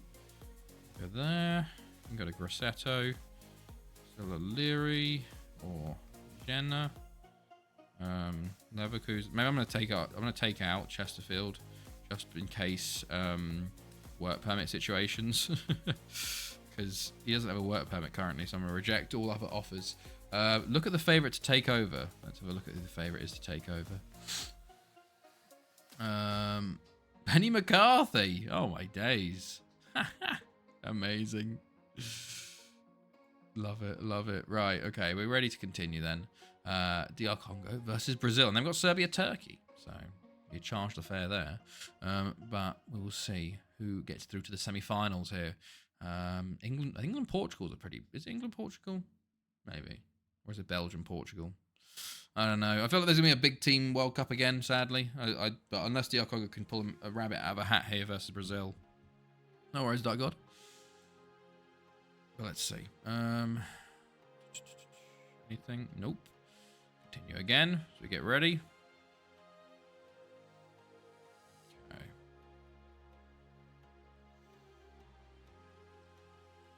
Let's see. Okay, right. Lots of business going on. Zowski bid again. Olsen bid. Simon Olsen, the youngster, 18-year-old. Yeah, well, you can go to Tom Venture if you like. Enriquez, no, you're gonna stay here. Hey, he's been granted a work permit finally. Although I don't really rate him anymore, so he's probably gonna go out on loan. Finally gets the work permit, and I'm gonna send him out on loan. Right. Palace signed Chris Jones. Oh, and a free transfer from me. But it's 750k, so not bad. Yeah, my youth players aren't really doing much, so but that's good money, you know. Right. Loan offers made. Lovely, 100k there. This is what you want. You want a bit of loan farming, you know. Players that aren't going to play for you in the first team. They're going to make money. And Portugal knock out England 1-0. Big result there. Big result. England get to the quarters, but they beat their one enemy in Argentina, but the second enemy in Portugal beats them. Marcos with the win. England probably had the better of it. They just couldn't finish, you know. Doswell subbed off. He had a poor game. That could have been the issue for them. But Portugal will be in the semi-finals. Will they be facing Brazil? I don't know. Or will they be facing someone else? Will they be facing DR Congo? DR Congo go their 4-3-2-1, of course, in the light blue. Brazil in their 4-1-2-1-2. Alex and Vinicius up top. Where's Dunga? Dunga's on the bench. I don't know why they'd do that, but okay. Zumbi, our former boy Zumbi, is in midfield for them. Pele, I know him. Capitao at left back. I also wanted to sign him at some point. Felipe? They've also benched Felipe. Very weird. Very weird. But here we go. Maybe they're trying to rest players in this game because they think they're going to beat DR Congo very easily. Hopefully that means DR Congo could take advantage. We will see though. DR Congo in the light blue and red. And of course Brazil in their yellow and green. Can we see a monumental upset here? Or will we see Brazil just dominating as they go? But early throw from DR Congo given straight to Brazil. Doesn't bode well. Fabiano tried to sign him at one point. Didn't get a work permit, of course. Alex, ooh, my namesake, puts it wide. There's a big chance there for Brazil, actually, and missed, and not a good sign for DR Congo coming forwards. However, both highlights have started with them losing the ball, which is not good, although it means they're probably coming forward with it. Vinicius tries to come forward again, plays into Alex, and Omiyonga with a penalty given away in the first 5 minutes of the game. I thought Alex was going to get the shot off. Who's taking it? It's Vinicius for Brazil to put them 1-0 up within the first 10 minutes. It's not been the best of starts from DR Congo, although, Landu nearly gets there, but it is Vinicius to put Brazil 1-0 up. And, doesn't look good for DR Congo already in this game, as Vinicius puts it in the bottom corner. It wasn't the best penalty, but Landu wasn't really doing enough. Kiyembe with a free kick, though, over the bar for DR Congo. Trying to respond there. They're getting a bit more possession, DR Congo, actually. As Kiyembe's there. Lumanza, Mukendi into Lukunku. Lukunku into Lumanza, Matondo. Back to Lumanza, Matondo, Lukunku, Mukendi. And he shoots wide. It was a good play, actually, but just a terrible shot at the end. They're getting quite a lot of possession. And Kiyembe, the striker that scored 2 in the previous game, injured for DR Congo. A big miss for them as is it Ngombo? Yeah, Ngombo comes on for them. They got a free kick here, played in initially. Kabasele on a yellow, picks it up. Lukunku, Kiyembe, Mukendi, Kabasele makes it 1-1, and DR Congo have equalised it up at Brazil. They've been better. They've had 5 shots to Brazil's 2. Brazil had that early pressure, but since then it's been all DR Congo, and Kabasele takes advantage. They're all calling for offside. Expedito probably should be doing better, but that's a great strike from Kabasele, and things are on level terms. And DR Congo have a corner again. Omiyonga, it's 2-1 DR Congo! Jao Macchiardi with a goal from the corner. And just like that, in 3 minutes, DR Congo have turned it round. Lukunku plays it in. Omionga lays it down. The keeper, what's he doing? He's trying to stop it with his feet. But it's 2-1 DR Congo now. Brazil have a corner, though, straight away. Can they respond straight back to this? As Landu forces a save. Like you got the preview of this stream or something. Drug cheats, all of them. Fabiano, Brazil, obviously going to try and push back now. And Vinicius, just like that. It's too easy for Brazil, it seems, as it is Vinicius second, Brazil second. And that's 2-2 in this game. A very easy header. I don't know what the marking was doing there. There's about 3 defenders around him. I don't know what the keeper's doing either. But, okay, 2-2 though, as things stand. As we go towards the half here. And there we go. Half-time 2-2 as Brazil switch to a 4-3-3. Dunga comes on. DR Congo make a sub and go 4-1-2-1-2. Can't see this ending 2-2. No, I don't think so either. I don't think so either. We will see though. Cabasele. Is Cabasele the goal scorer? He is. The left back scored that incredible first goal. My goodness. Ngombo coming forward here. He's fouled by Marco. Marco's coming forward. Is this going to be a simple cut? Where's he going? Where's he gone? He just got talking to, but he ran all the way. He went a very weird way to go for it. But Vinicius from the counter-attack here, coming down the right-hand side, going to try and put a ball in. He's tackled back to João Marcio into Zumbi. Zumbi, it's tackled, but it falls back to João Marcio. It's cleared initially, back to Marcio again into the box, just wide. And I feel like this could be a bit of a lot of pressure from Brazil in this second half. Zumbi into Vinicius, João Marcos, and he puts it wide again. Oh my good days. Okay. Right. Let's see. Marco on a yellow card now. Felipe comes on for João Marcio for Brazil. Okay. Yellow card for Paulo Sergio now. Half an hour to go. Kabungo comes on for Mukendi. Rodrigo Roberto comes on for Marco. That's all Brazil's substitutes now. An injury would be big, but they haven't got the ball here. Alex on the ball. Into Vinicius. Dunga hits the bar. He's offside, though. Oh, my goodness me. And Brazil have the ball again. Expedito plays it out into Zumbi. Zumbi coming forward. Vinicius. Hello, Duck God. Hello, how are you? Rodrigo Roberto. Into Dunga. Dunga's plays into Vinicius on his hat-trick, and he scores his hat-trick. And Brazil go 3-2 up with 20 minutes to go. And you'd think that could be it for DR Congo. They've now got to try and find another goal versus this Brazil side. There's just no marking, absolutely no marking. Some poor goalkeeping and defending again. But now DR Congo need to push forward here. But I feel like this is where Brazil might take advantage of DR Congo being open at the back here. Zumbi on the ball into Felipe, into Alex, and Landu saves again. All right, Landu. For fuck's sake, should have stayed on the phone. Yeah, I know you should have done. God, it was an incredible game so far. Kabangu into Kayembe. Matondo. He's tackled by Paulo Sergio. Kayembe loses to Zumbi, but Omionga's got it back again. Into Lumanza. Lumanza coming forward into Macchiardi.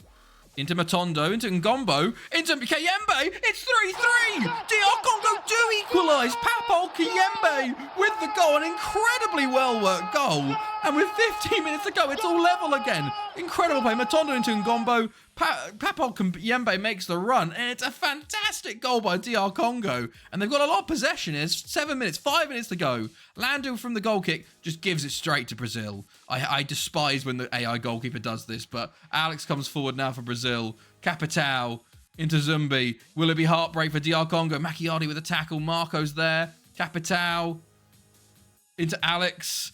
Into Vinicius at the back post. Cabasele initially misses it, and it's a corner to Brazil. My goodness me. Is Felipe playing right back? He is. Dunga there. Zumbi! Oh, it was so nearly a short corner there. My goodness, 4 minutes to go. Rodrigo Roberto plays it in. Matondo clears it initially, but Roberto will get it back into Zumbi. To Vinicius again. He's tackled in the box. Cabasele will try and clear. 3 minutes of added time here. Le Mans, there's one last highlight. Oh, and Marco's going to get sent off. Marco is sent off for extra time. Unless DR Congo score here. Will DR Congo be able to take advantage of the 10 men this time? Or will they throw it away like they nearly did versus Ecuador? Kayembe to take this free kick. Potentially last doors. And it's cleared. And I think we're going to be going to extra time here. And we are. Will they be able to take advantage? Brazil have switched to a 4-2-4, well, a 4-4-1, both DMs, one striker. Can DR Congo take advantage, or will Brazil find a winner, or will we go into penalties? Capital now with the foul. Is this just going to be a yellow, or is it me talking to? It's a yellow for Capital. There's a lot of yellows for this Brazil side. Ball in, it's cleared initially, and Zumbi will get there, actually. Zumbi on the ball, into Felipe. Felipe holding up into Dunga, into Alex. You can't put anything past Brazil because they potentially, like, we saw DR Congo were not able to take advantage versus Ecuador. And Ngombo's on it, though. And Ngombo's in the box, into Matondo, and it's saved by Expedito. What a chance! What a chance to go 4-3 up. My goodness me. We've just hit the 100-minute mark. We've just hit half-time and extra time. Been no more highlights in this. Brazil have obviously just shut up shop. Can DR Congo find a winner? Or will Brazil get to half-time? Half-time, full-time, and to penalties. DR Congo know this is the best chance they have to win the game. Macchiardi into Capacele to Kayembe. He goes to the shot, hits the bar. He should have played into the middle. Oh, he had 3 players in the middle available. Brazil with a throw-in now. Alex has turned on the ball into Dunga. Not tackled by Macchiardi. Out to Felipe. Into Dunga again. Back to Felipe. Back to Dunga. Zumbi. Into Vinicius. Oh, it's Alex on the ball. It's a goal for Brazil. It's DR Congo again. Unable to keep it, to not play versus 10 men. And Brazil might just win this with 10. Oh, it's terrible defending again. Alex with the goal. Landu with a shocking attempt at trying to save it. And I don't know what's wrong with DR Congo. They are being handed gifts. Absolutely handed gifts, and they just throw them away every single time. They come forward again. They now need to score to equalise it, just to take it to penalties. Kabangu on the ball. They got 8 minutes left. Macchiardi into Kayembe. Into Matondo. It's Expedito with a big save there. DR Congo have got to throw people forwards here. Kabangu into Kayembe again. Macchiardi to Kabango. They got so many players forward. They're getting in each other's way. It's a great save by Expedito again. They got too many people forward now. Okay, Capacele plays it into Kayembe. Back to Capacele. Plays it into Matondo. It's cleared. Zola's there. Zola into Macchiardi on the right. Plays back to Thompson. Wow, what a game. Hello, Wilsonia. Hello, how are you? Thompson plays it back to Kabangu. Back to Thompson. Plays it back to Kabangu. Into Macchiardi. And he's offside. What a terrible waste. Okay, we've got it highlight again. They play it forward. Play it straight. Play it to Capacele, who's for some reason decided to shoot from his own half. Oh my God, what's going on here? Expedito. You can't pick that up. He's hit his own player. What's going on there? He's hit his own player with that. Something with the AI there, but Matondo's on it. Tries to play it forward. Kabangu gets back on it now. Into Macchiardi, who loses it to Zumbi, and Dunga will get there, actually. Try and counterattack again for Brazil. Dunga down the right.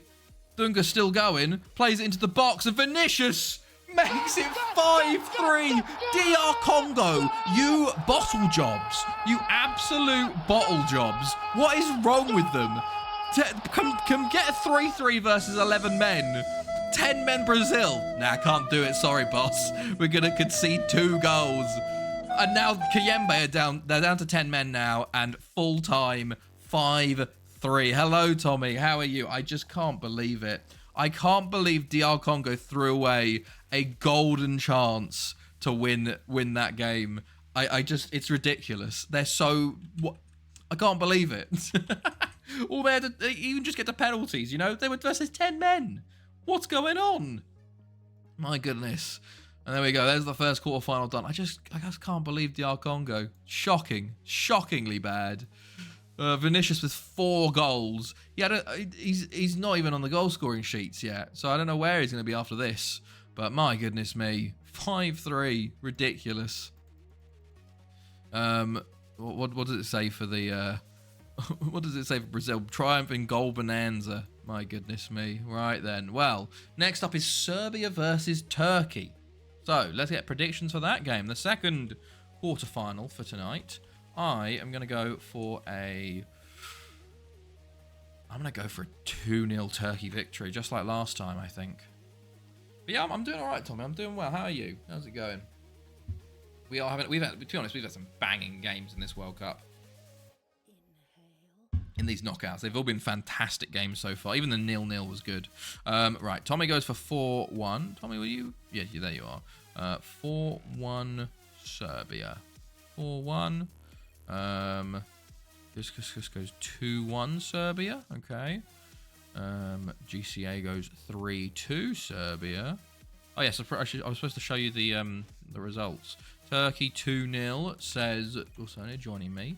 0-0 Serbia penalties says Dark God. John goes 2-0 Turkey. Okay. Sazzy, hello Sazzy. How are you? You're back joining us.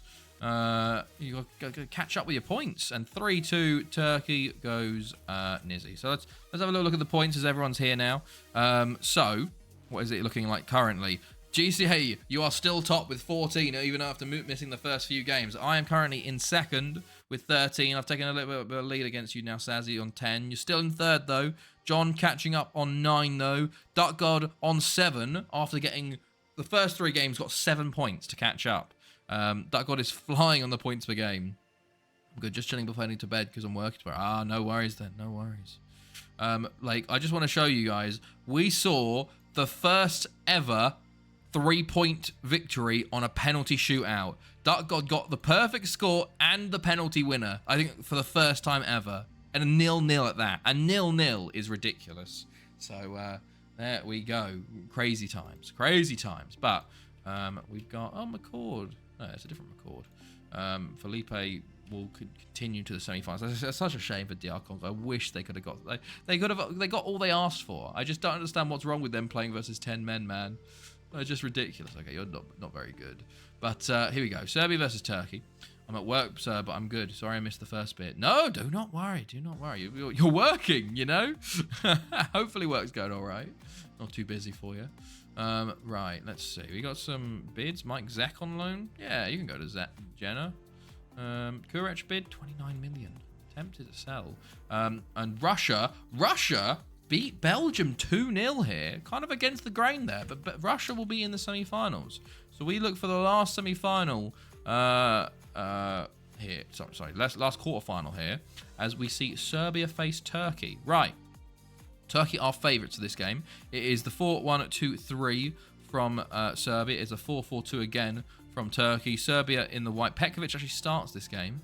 And 4-4-2 for Serbia. Cicic and Sahin up top for Turkey. So let's go. Red for Turkey, white for Serbia. No, I'm sorry for myself. I was missed out on producer. oh yeah, sorry I missed the first bit. Yeah, I get you. I know. There were some very, very good games in this first knockout round. You know, we've had some bangers already. But here we go. Flying in this game already. Turkey on the offensive early in the red. Karahan into Arakan. Tasalovic, Kalkan, Karahan, Kalkan. Oh, and it hit. I think it just hits the play. It wasn't looking the correct way, it seems. But early chance there for Turkey. Although Serbia on the ball now. Arifovic into Tatic.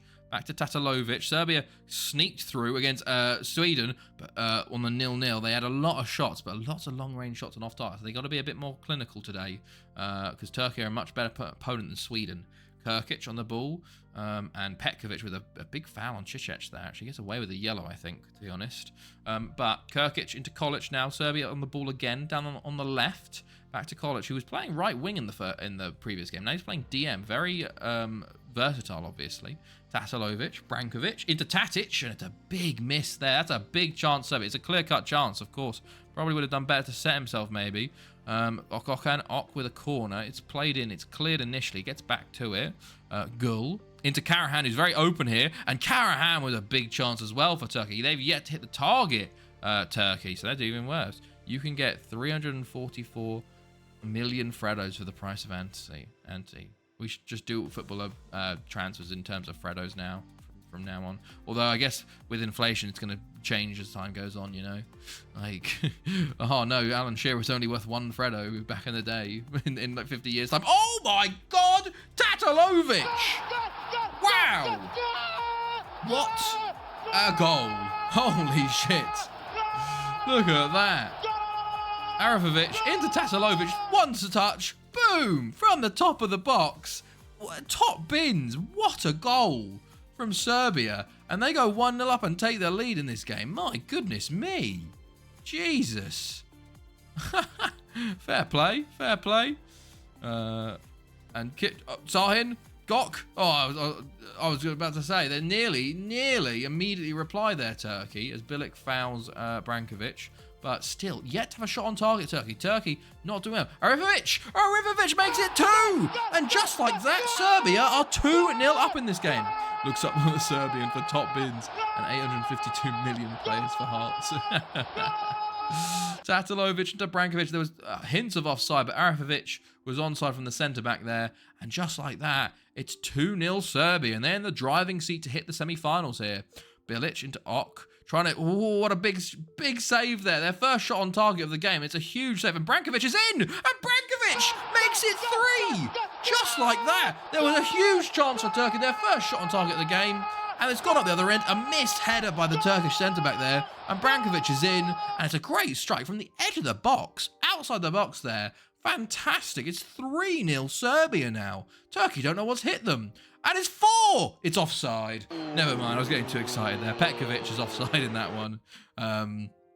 But half-time hits as Turkey switched to a 4-3-3, trying somehow to come back in this game. But my goodness me, Serbia just half an hour when they went, right, okay, we're just going to score bangers now, you know? Which only bangers allowed. No coastline, no problem. My goodness me, wow. Sahin, Rollock those Turkish lot. Okay, Brankovic. We need 2 goals back. Arifovic into Jelic. Jelic into Arifovic. Oh, Arakan, okay. Gökhan Ok with a free kick. Oh, I thought that was going in for a second. It looked like it was dipping. But Turkey need goals and they need them quickly. As Setin Kaya comes on, Serbia on the ball again. Brankovic, Kirkic, Tadic, and just like that, it's 4. And Serbia are running away with it. It seems like every goal shot goes in now. My goodness me. And it's easy. I don't know what's happened to the Turkish defence. How is he that open? How is Tadic that open in the box? And that might be the end of any chance of a Turkish comeback as Sem Yildiz comes on for Gökhan Ok. But... one more substitution. Osman comes on for Cicek. Just one for Turkey now, please. Karahan on the ball. And Osman gets a good chance. Forget it. Milovanovic with a big save. We've got half an hour left in this game. But just give more to Serbia. Sahin comes forward now for Turkey. Into Kalkan. Kalkan is cleared. Kalkan again. Petkovic. Yildiz. Bulut. Over the bar. Okay. Right, Jakojevic, Brankovic, Cicek, Sahin. Into Osman. Seems like, I feel like Serbia probably calmed down as Bulut puts over. 1-1-2-2 games managed. Damn. That's so many. Kalkan, Bulut. Kalkan into the box. It's cleared. Karahan. Tosic, and there you go. Tommy, there's your goal. Osman, now will it stay like this, though? Will it stay like this? Turkey finally get their goal. They've had more shots than Serbia in this game, but only 4 on target. But to be honest, it's very lucky, that goal. It was just a lot of fuck-ups in defence from Serbia. But Turkey do have one back. Is there hope for Turkey? They need to score fast, but obviously not. Time is flying away. They have a chance here. Yildiz, back to Osman. Intercepting Kaya, Bilic. Back to Kalkan. Over to Osman. Osman on the box again, and there you go. You asked for 1, you've got 2, unfortunately. And Osman has pulled another back for Turkey. Could we see some real late drama here? Osman beats his man and puts it in. Milovanovic probably should do better there. Yes, pricks. The duality of chat. Last 5 minutes here. Miljanic with a free kick. Just goes wide for Serbia. Couple of subs left. Zabatin Gul injured, so now Turkey down to 10 men as they go 4-3-2. Osman, free kick just goes wide. And last minute and a half here. Will the game end 4-2? Serbia look to have sealed things up. There was a little bit of a scare late on with those 2 consolation goals for Turkey, but they held their nerve and didn't let it get out of control. And it looks like they will be getting to a semi-final here. Asked for 2, but I should have explained they weren't supposed to let Serbia score first. Jelic into Letic. Letic loses out, and it's into Osman again. Osman into Sahin. tackled, and Serbia, I think this is the end highlight here, as they sort of just play it back and forth. Brankovic, Arifovic, into Letic, and then Ziyech will clear. Hope Serb lose now. Osman, back to Karahan, Yildiz, Bullet. And I think, yeah, this is the last 10 seconds here. This is nothing really. It's just seeing the game out. But Serbia back in a semi-final for a first time in a good while there. 4-2 Serbia full time. Now, let's have a look at that. There you go, 4-2. There you go. So, 0 points, 0 points. 1 point for Duck God. 1 point for GCA. Very close for the win there, but just the 3-2. So close for Tommy as well. Sazi with a point back straight away. And then also a point for Kuskus again. Right, there we go. And that is the quarterfinals done. We have the semi-finals and the final left. Let's have a look who the semi-finals even are at this point. Lvov is top goal scorer for Russia at the moment. Interesting. Right, so we've got Brazil, we've got Russia, and we've got Serbia. So and Portugal. So we've got Brazil versus Russia, and we've got Portugal, Serbia. So we could have Brazil versus Portugal final game, or Russia, Serbia, or like a weird half and half. I need to change 7th of July. Let's cancel that friendly. Sorry, Bahia. I've got to go watch the semi-final between Portugal and Serbia. But there we go. So we could have an interesting final, or we could have a boring final, pretty much. We've got 3 chances for an interesting final, because I think like Russia versus Portugal could be interesting, Serbia versus Brazil, Serbia versus Russia, but Brazil versus Portugal, that's the uninteresting one, and probably the most likely one, you know. But there we go, Brazil, Russia, Portugal, Serbia. We could have an all Portuguese speaking one, or interesting one. Okay, let's see. It's hilarious though. All these teams are World Cup winners. Serbia did win the World Cup back in like the 2100s, I think, or something like that. Somewhere around that time, I think. Seagull. Oh yeah, this is midfielder. Okay. Let's see. Okay, cool. Got Cedeno, 22 million. Yildirim, 44 million for Yildirim. Honestly, I'm tempted. I am tempted by selling Yildirim. Like, he's good. He's not incredible, you know? Fairly consistent. Unlikely to improve Relis's big matches, though. I don't know about Yildirim there. I don't know. Otterhouse, yeah, you can go on loan. Some loans here. Like, we have a bit of an issue with strikers, to be fair, though. Like, having good strikers. But let's have a look. Currently, who are our strikers? Jordi Bayon, Jambo, Dewalda, Sinizzi, Yildirim, Nassim, Antonovic. Yildirim is 23. How many games did he play last year? Only played 10 games last year, and that's when we had 2 strikers up top. I think we try and rinse Aberystwyth here. Let's try and rinse them. They're putting 44 million on the table. I'm gonna counter with 70 million, and we'll see what happens. We'll see if they bite. Okay. Ah, they don't bite. They don't bite. I was gonna say maybe 60 million they would have bit for, but unfortunately they go. That's too much. I was hoping to try and bump them to like 60 million. If we could have sold them for 60, I would have been very happy. But like 50, I'm a bit like maybe. But 60, I'd probably be happy to sell him for. But let's see. Maybe someone else will come in for him. Anything going on here? Elaine still. Can I even loan him yet? I can loan him at least. That's good. Guzman off to Real Betis. Oh yes, I should probably start training this. I'm gonna put where is our boy Tapia?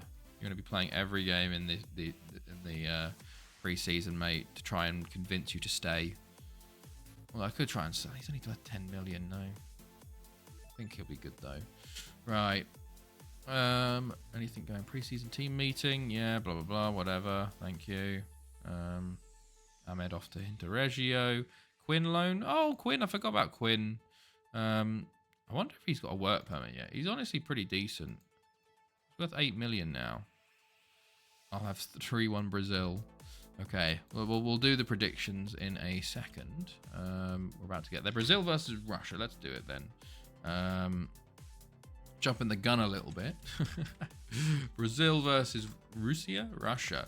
I'm going to go for a 2-0 Brazil. GCO is going for 3-1. Sazzy's going for 3-0. Let's hear your other predictions. Couscous is going for 3-0 as well to Brazil. Okay.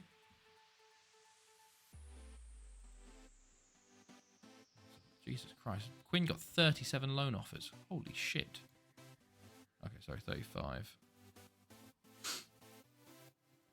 Okay, right, hold on, let me go back. John goes 2-0 Brazil. Wait, yeah, 2-0 Brazil. Duck got 3-0 from Russia with love. 3-0. Bolsonaro goes 1-0. Nizzy goes 6-0. Tommy goes 4-1 again. Okay, and that's everybody straight in. Look at that. Well then, right. Quinn has got a shit ton of loans, 35 offers. I need to go through these quickly.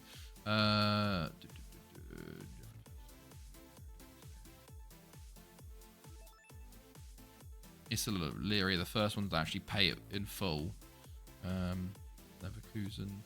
The German teams always try and skimp out on either the wages or the fees, which is weird. La Liga are normally pretty good for it. Logroñez. Normally Italy are pretty good as well. German First Division, Victoria Köln, and then Zamora. Right, off you go. Now, West Ham signed City Sane. Oh. Okay, we're going to see some goalkeeper changes then in the league.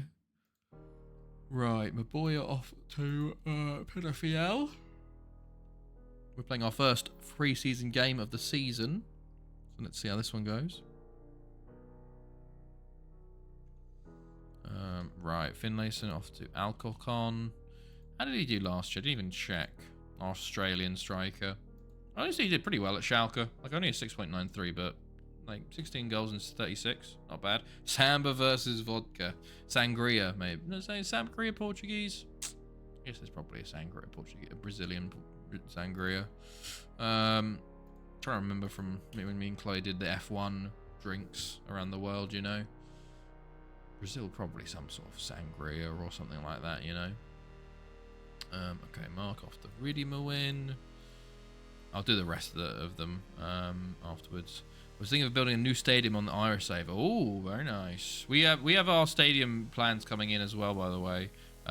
Nearly completion. Only 875 seats though, weirdly. So I don't know why it's such a small allocation, but sure, whatever. We'll see what happens when I finish that, and I can maybe push for a second a new stadium or something. Parrish injured, Paulak fitness concern. Right. Let us see. So I assume the final's going to be on the 11th. So I have to cancel the Paysandu game as well. But it makes more financial sense to buy current stadium and expand it twice. Like, okay. Yeah, but you want to build one, don't you? You always want to build one. Okay. North's Verlaine, annoyingly. Diaz off to Alcorcon. Should I try and send Verlaine off to... Well... Probably can't move him to any of these teams, sadly, because he hasn't got a work permit. Damn. I guess you can just keep training here. Eventually, we'll see if you can only build if you're a club legend. Very true.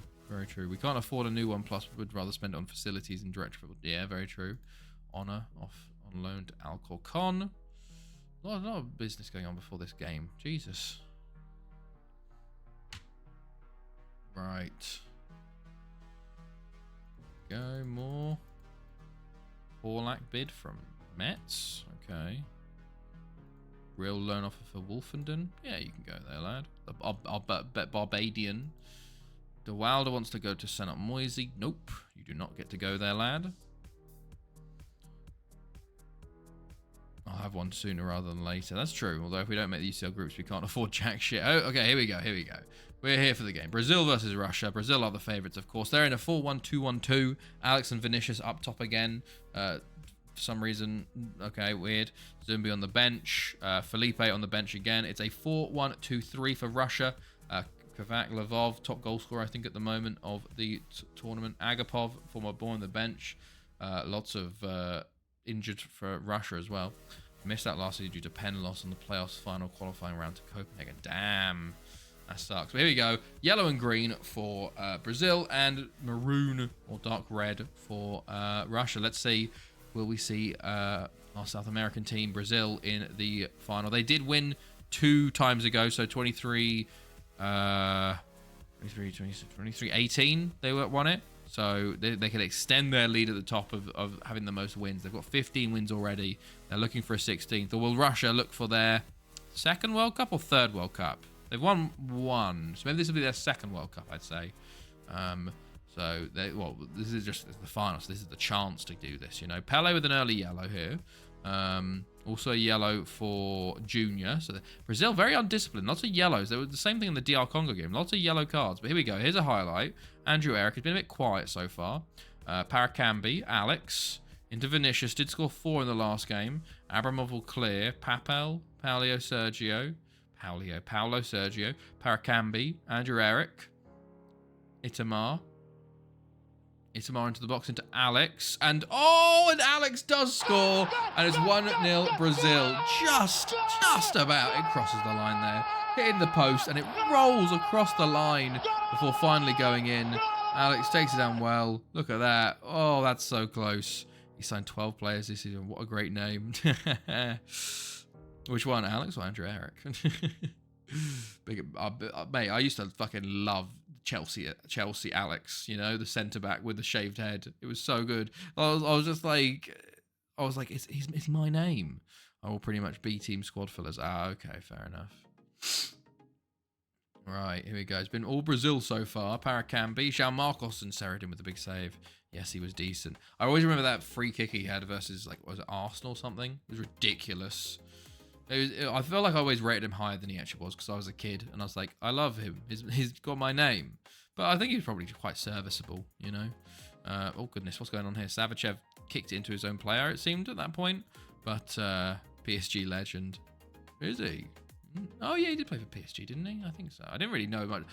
He was one of those players I knew when I was quite younger. So I just knew when he played for Chelsea. I had no idea what he did before or after. Oh, and Kovac's in here after a missed header from Paulo Sergio. And Kovac puts it wide. A huge chance for Russia to equalise in this game. Big chance missed there.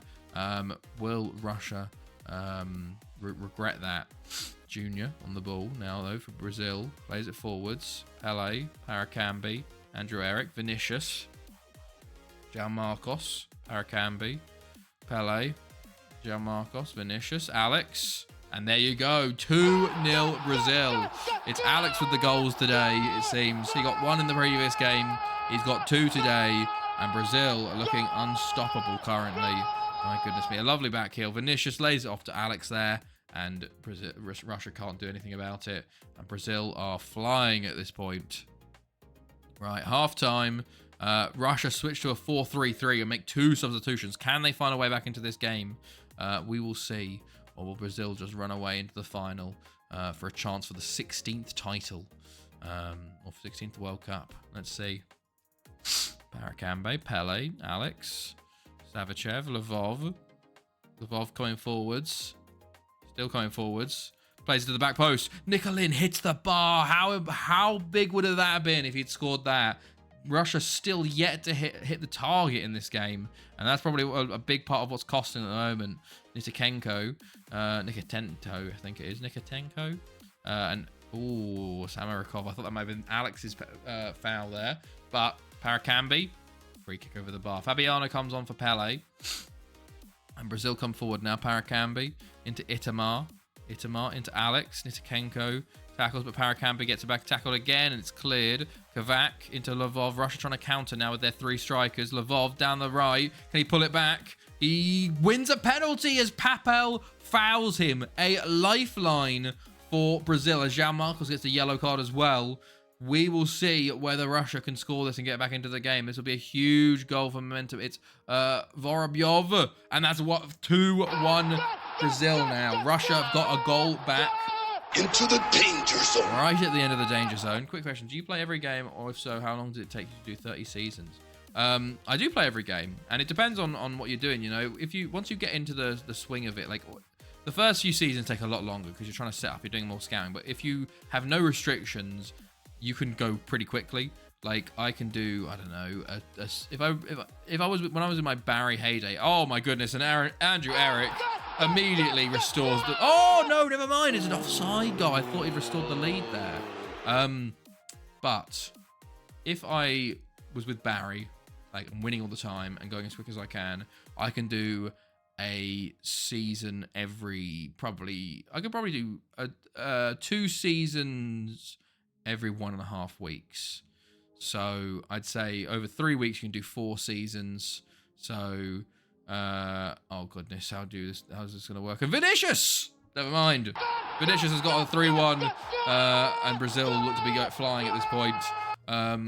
2 goal advantage reaffirmed. So if it takes 3 weeks to do 4, 4, then 5, 6, 7. 7 times 4 is 28. 7 times 3 is 21 weeks. And then you probably say 21, so 22 weeks maybe.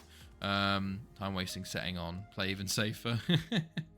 So 22 weeks is like, I don't know, 5 months, 5.5 months, 6 months. I could probably do 6 months. I could do 30 seasons, you know. That's 5 months, 6 months, depending on how quick you go. And there you go, full time, 3-1. Brazil will be making it to the final there. Did anyone call 3-1? Did anyone call 3-1? Let's have a look.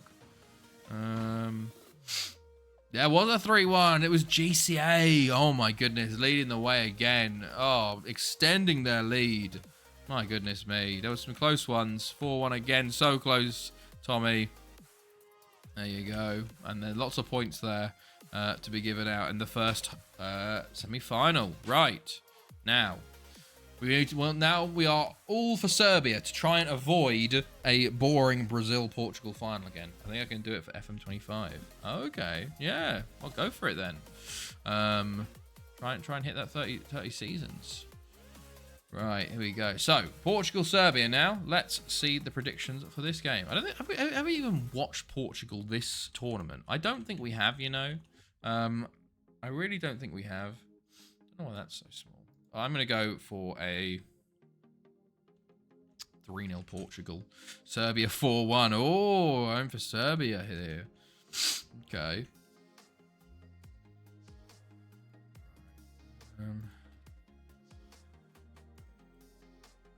Let's see. Right, Duck God goes 1-0 P.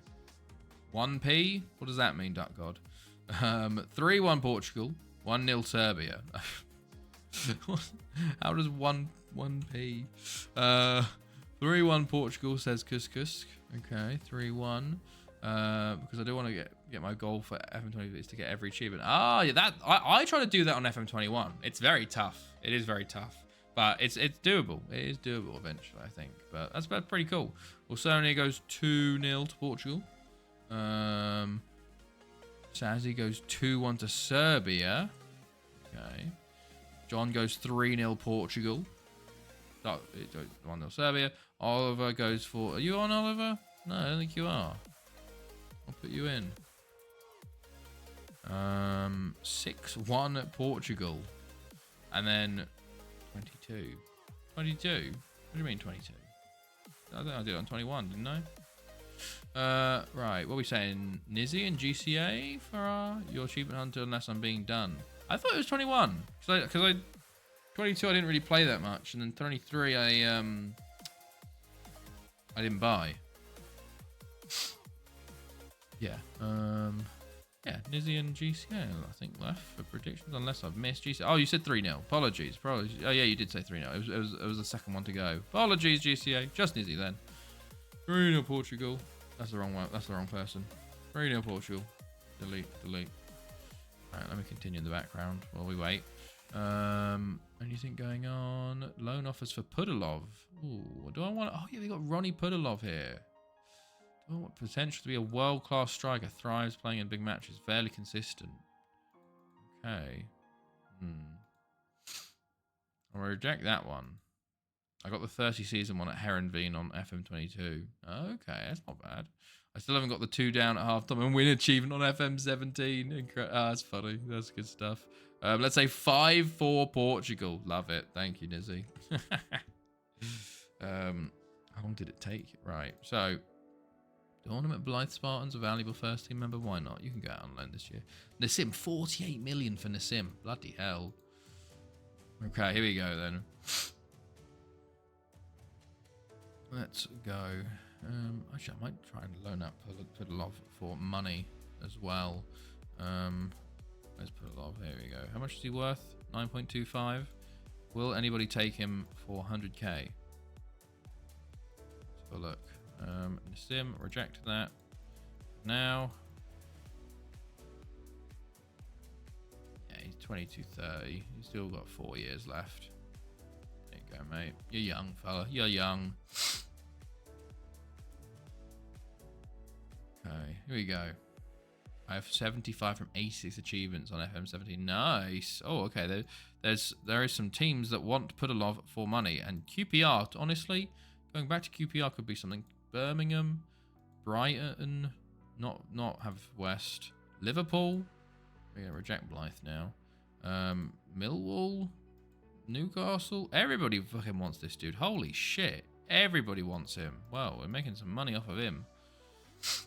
5,164. It just depends on how involved you'd like to be. If you want to, I think I'm on 59 of it from 86. Oliver, if you want to do a quick one, you go to like Iceland or India. They're like 16 game seasons. You can fly through them, you know. Or does it have to be like 30 game seasons or something like that? You know, I've got 87 and 105 on FM15. Cuevas resumes full training, which is good to see. Right, go. We have 1,700 hours, but I'd leave the game open a lot. Who doesn't? That's very true. That is very true. Right, Mike Zach off on loan again. Here we go. Here we go. We're ready for the game now. Portugal, our favourites, of course. It's a 4-4-2. Correa and Branco up top. Oh, we did watch Portugal in one of the group games, I think. Airline, Deju, Mario Jorge on the bench there. It's a 4-1-2-3 again for Serbia. So let's go. Red and green for Portugal and the white for Serbia. Will we see an all-Brazilian final, or we see... I think Brazil-Serbia was the final that Serbia won it, I think. I have to check. But we'll see. I'm in the 23-24 season on my FM10 save. Got sacked by Blackpool, went to Wimbledon, just got sacked from there, just take a judge at damn Azazi. Loads of game, loads of you must have so many managerial appointments now. Hopefully this one sticks. And Brankovic hits the post with a great shot there. I don't know if it was a post or a goalkeeper save, but it didn't go in, and that's the important thing for Portugal. Sacked in the morning. Oh no. Remember I did a City save for my first FM save, and I fell asleep mid UCL final versus PSV. I remember I won 5-3 in an aggregate. That's amazing. Oh. Okay, by the way, half an hour in, still 0-0. Been quite quiet this game. Portugal do have the ball here. Lima on the ball. The shot goes way, way wide there, but Serbia holding on versus, well, holding, kind of a bit cagey between the two. Not really any big chances either way. Tatalovic free kick, just goes wide. This is my 13th club. Hope it sticks. It all depends on how the results go. Yeah, exactly. Tosic. Jelic. Plays it in. It's cleared. Miljanic. Tatalovic. Miljanic. Letic. Back to Jelic.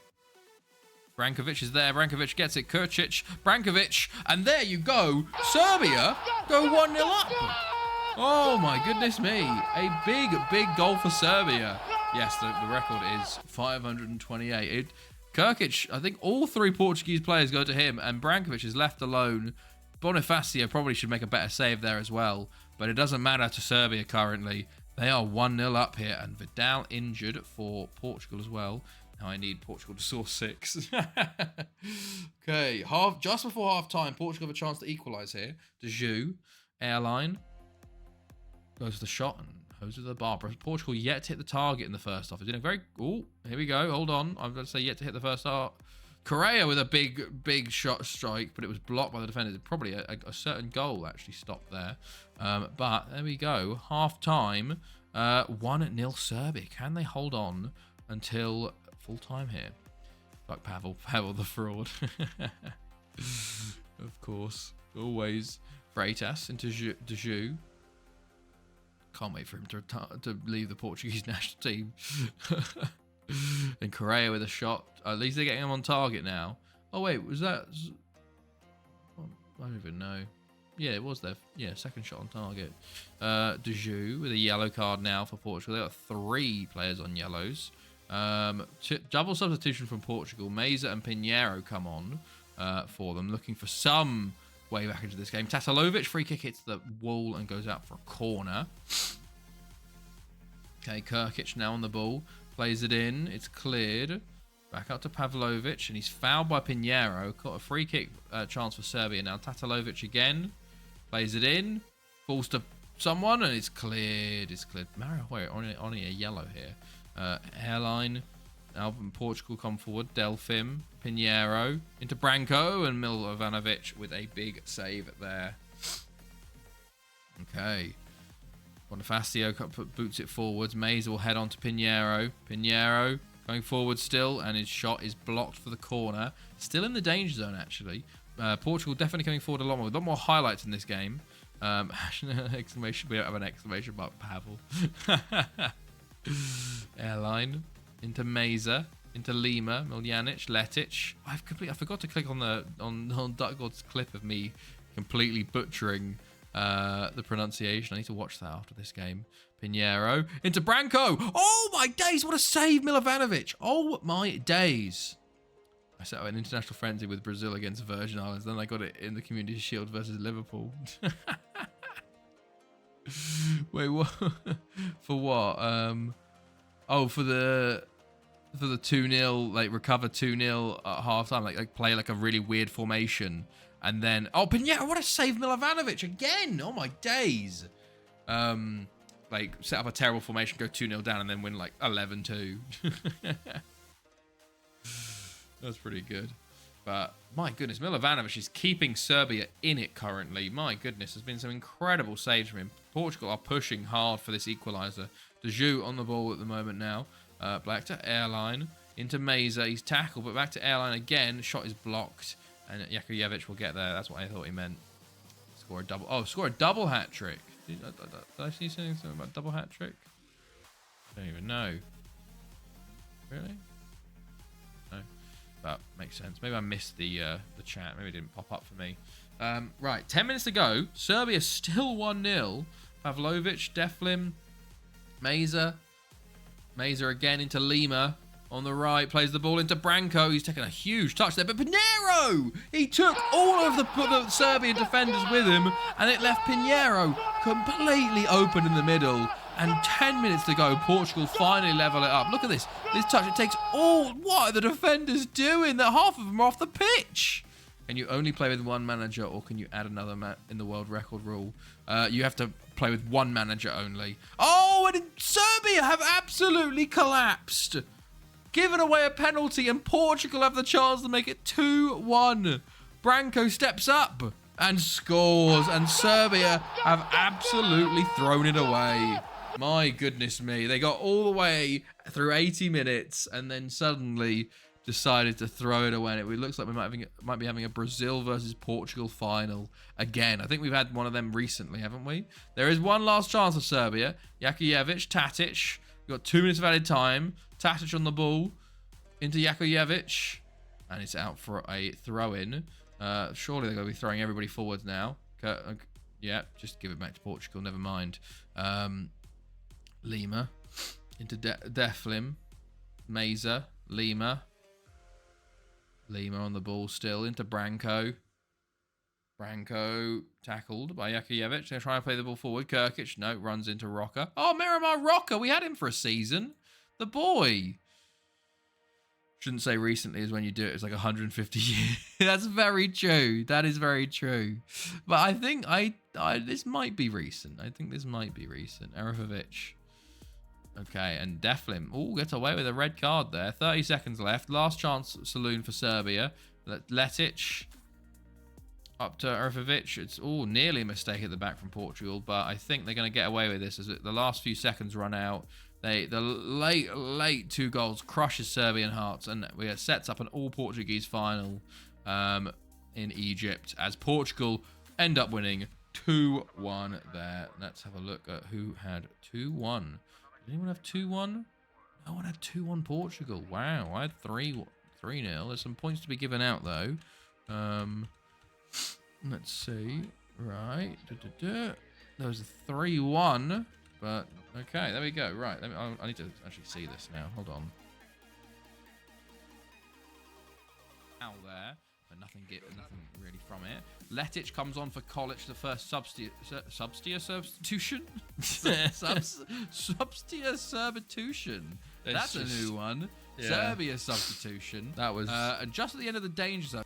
That was a bad one. That was a... Anyway, more. I've got to go. Need to get some sleepers. I'm up early for work. No worries, Sassy. Was fun catching up again. Enjoy. Right.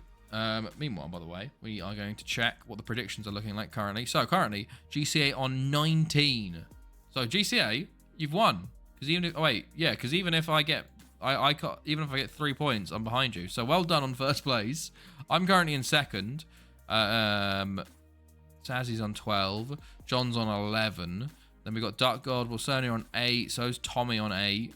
Points per game as well. Sadly, Duck God, I don't think you're going to qualify because you need at least half the games. And we're going to have 24 games and you'll only have 10. But what are we looking at points per game? Of course, GCA is very well there. I'm not too good on 6.65. Although no one else is pretty good either, honestly. But we'll see. We'll see. We've got one more game to predict, which is the World Cup final, which will be Brazil versus Portugal. But let's see who's first in the list. Let's see when the game is as well. I thought it was a minimum of 10. It's half. It's halfway. So you got to play at least half the games, you know. So it changes. Normally we play 19 games. So 10 is normally it, but we've played 24 games this time, so you have to predict at least half because, you know, it kind of makes a bit more sense to do it that way. Right, third place playoff there, and then final is on the 11th of July. I did say it was going to be the 11th, so Paysandu, sorry lads, you're getting cancelled as well. Right, and then let's go watch. I do think though, Brazil France. Brazil Portugal was 2282. Okay, right. Look. It was only 40 years ago. That's not that long ago. It wasn't that long ago. Okay, not that long ago. But we got 4 days till Brazil Portugal. Shall we get some predictions going then for the final game tonight? Brazil versus Portugal. I'm gonna go for a 2-1. Brazil victory, I think. And I can continue in the background while you're predicting as well. Anything going on here? Nope. 3-0 Brazil, says... Douglas says 5-0 Brazil. Christ. Okay. Izzy goes 3-0 Brazil. Okay. Oliver goes 2-1 Brazil. John goes 3-1 Brazil. Just goes 2-1 Brazil. Fuck Portugal and CR7. Guess what? 4-1 Brazil. The 4-1s. Maybe this will be the time you get it. Right, Vervi. 8 million for Vervi. He's worth 16 at least. Is it Carlos? Is there? I'm just continuing the background. I'm getting offers for people. I hate them. Beat me in back-to-back Euros and World Cup first knockaround. Sure, I picked Brazil for the win from the start, so really, it's already Portugal's trophy. Yes, actually, let's check there. Hold on. Let's go look. So, Nizzy does have Brazil. Fran has Portugal. So those are the only two that can win. So theoretically, someone will get 3 points there, although Fran isn't here anymore. What's Fran on at the moment? Fran predicted 2 games. But Nizzy with the 3 points could theoretically jump up into a into a podium spot, I think, with a perfect score and a Brazil victory. So I'll have to watch out for that. Anyone else predicting? GCA, did I miss your prediction again? I don't think I did this time. No, I don't think I did. Yeah, GCA, I think you're the last one to predict. On 0.4444. Nice. 2-0 Portugal. Thank you, Osonia. Thank you. Oh, yes, of course. Apologies, Osonia. I missed you as well. Right, there we go. Right. Never mind 1-0 Russia. 0-1 Russia. What? Are you predicting the third place playoff? Okay, right. Let's see. 3-2, and then Pens after 1-1 draw after my forward who got 5 goals in 3 group and got into the last bit of the group and missed Portugal games. I'm still not over that. Oh no. Zephyr with a couple of options. Kurich with 35 million. Reject that. Right, let's just go to this for now. But yeah, GCA. If you want to get your last, you've already won, so I guess you don't have to predict. But if you want to win even more, you know. Right, 0-0 in our game. Oof. But a couple of days to the World Cup final here. And we're finishing quite early tonight, actually. We've got 45 minutes left of the regular stream. But let's see.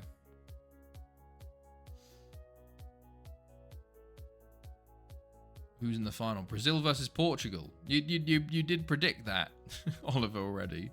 You said 2-1 Brazil.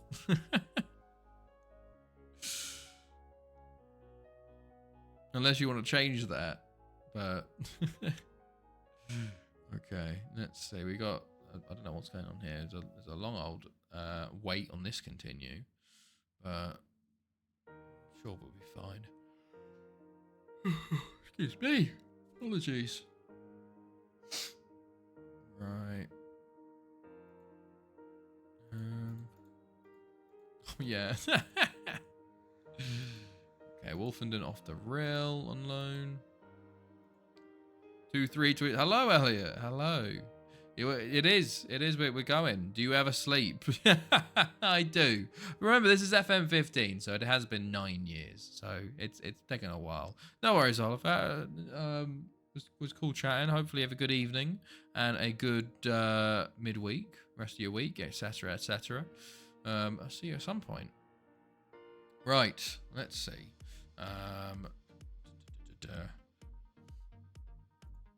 Right, Brazil versus Portugal is ready. I didn't even see what the result of the Portugal, not Portugal. Oh, Russia do win. Russia win the third place playoff versus Serbia there. Okay, so Russia come third here in Egypt.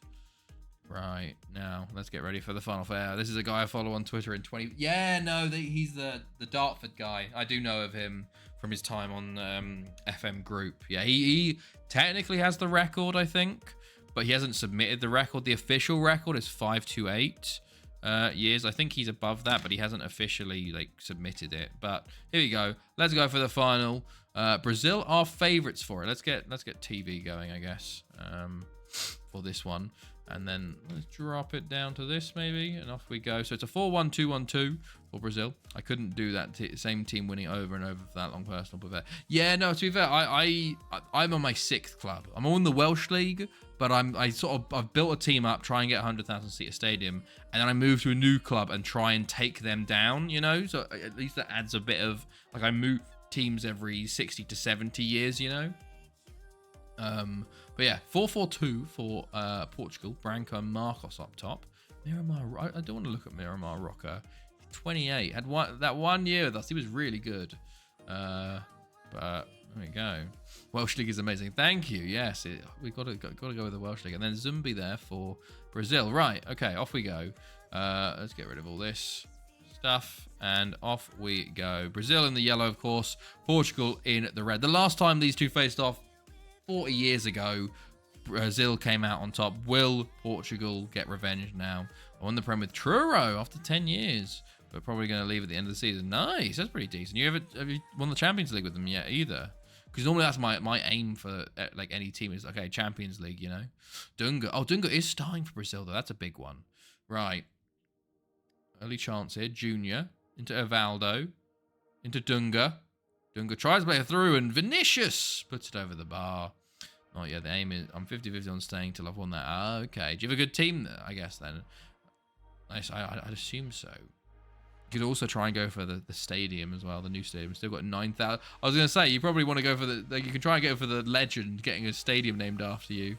Yeah, very good, very good. Ah, okay. What would you do if you left then? Where would you think you could go? And Evaldo! Oh, nearly. Okay, half an hour in. 0-0 still. Very cagey game. Freitas for a free kick for Portugal. Played in. It's cleared. Roca now on the ball for Portugal. Roca still on it. He's tackled by Dunga. He's doing defensive work there. He should be up top, and he's kind of boots it forward to Evaldo, who heads it on to Vinicius. Evaldo gets it back, though, and Dunga's, look, he's still running with it. He's got it back in midfield now. Dunga lays it off to Evaldo, who's tackled, but falls to Itamar. Zumbi. Evaldo. Vinicius. Vinicius with the strike, and Bonifacio with the tackle. I've World Cup with Italy in the summer. Might see what's around in November, December, and try and challenge myself to keep a team in it. That'd be pretty cool. Hello, Enforcer. 23-26. Is Ronaldo still in the... No, he's not. Vinicius, the big chance. Oh, Bonifacio with another big save. Any potential winners in your team? No, I don't think so. I don't think I have any Portuguese or Brazilian. Oh, Felipe. Yeah, I got Felipe. He's playing. He's playing for Brazil in this game, so we do have a Brazilian. There you go. Rafati comes on for Vinicius at half time. Is there any change to formation? No for Brazil. No for Portugal. Been a bit of a boring final so far. Brazil have definitely had the better of it, I'd say. Oh, yeah, they've definitely had the better of it. Portugal have not shown up.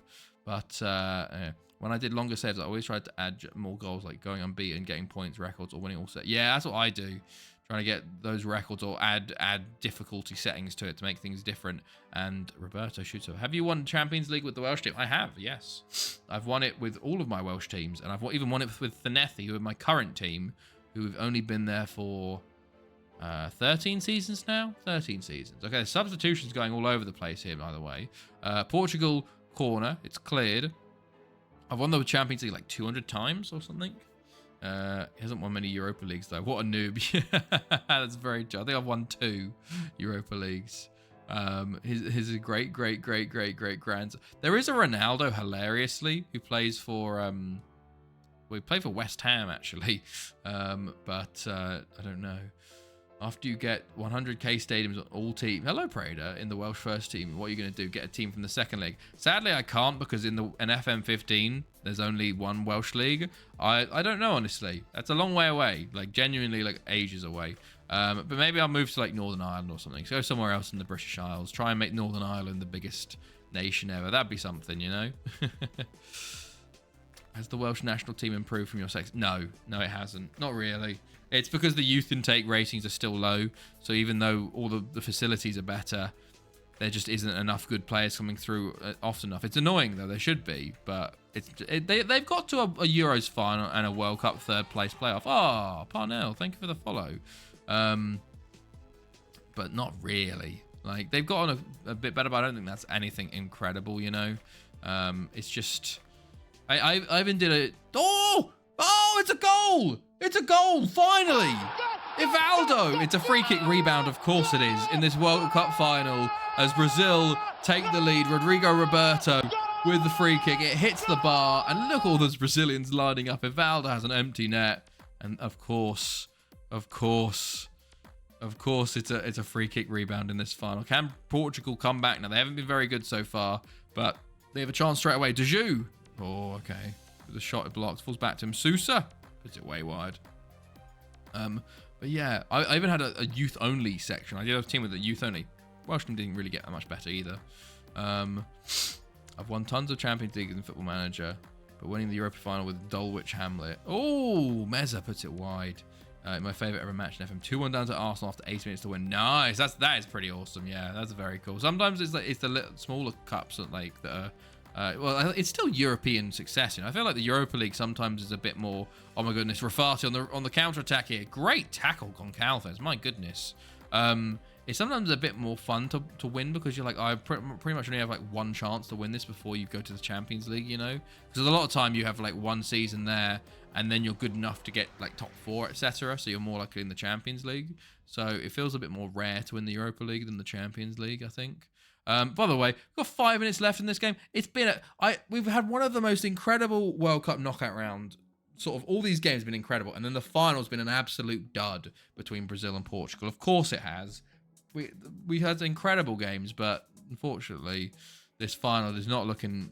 Is there a 4-3-3 for Brazil now? No, it's a 4-2-1. It just looked like a 4-3-3 for a moment there. But 5 minutes left. Portugal need to find something here. They've had one shot on target in this game. They've been awful. Rafati going forward. Fabiano now into Evaldo. He's already got one, but it falls to Fabiano, and it's straight at Bonifacio. I've just finished my time at Barry. 1 out of 12 done. Just moved to Carnarvon Town. Oh shit, Prader. Nice. So you got a 100k stadium at Barry, are you saying? That's ridiculous if so. Valdo, Rafati. I haven't even got that. Oh, Fabiano. He should make it 2. I haven't got that. They made it 98,000. Right. Rodrigo Roberto. There's 3 minutes left. They're trying to seal the game here, Brazil. I would not be having this many players in the box, to be fair, though.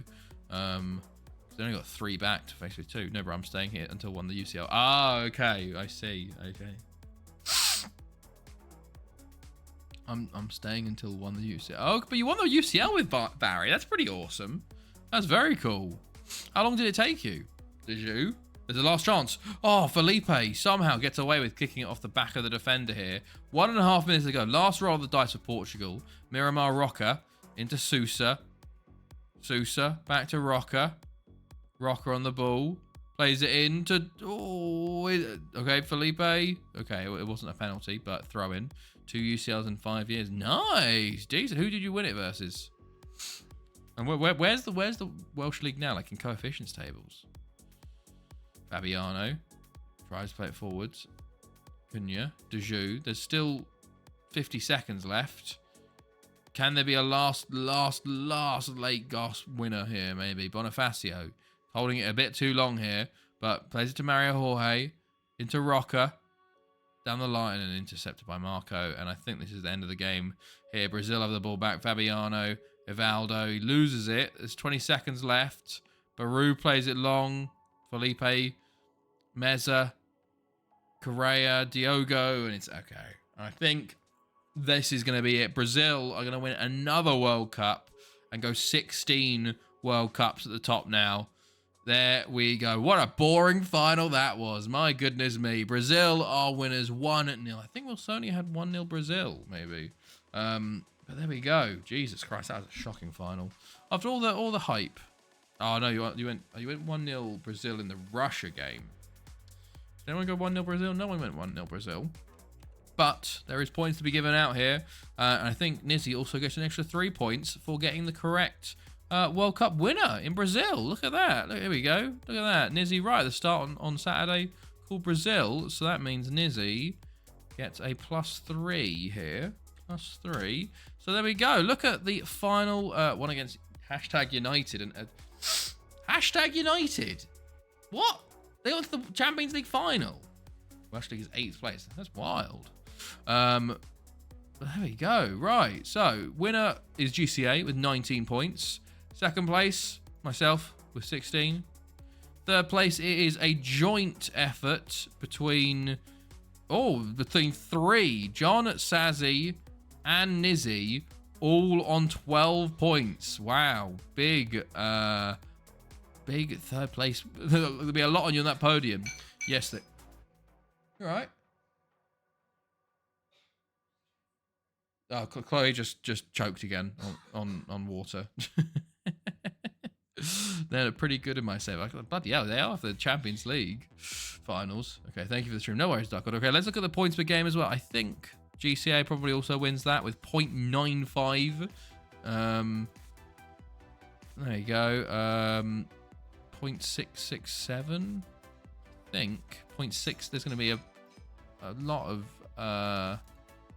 0.667 is second place.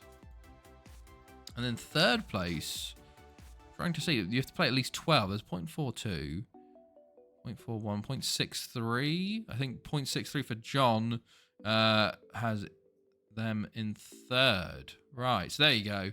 It's pretty similar, actually, for silver. There's just more silvers there. So let's go back to the game here real quick. And we can see the awards and all that and who wins and all blah, blah, blah, blah, blah.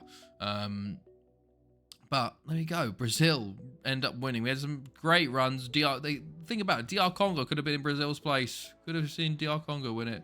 But not to be. Not to be in this game. Just that ridiculous 5-3.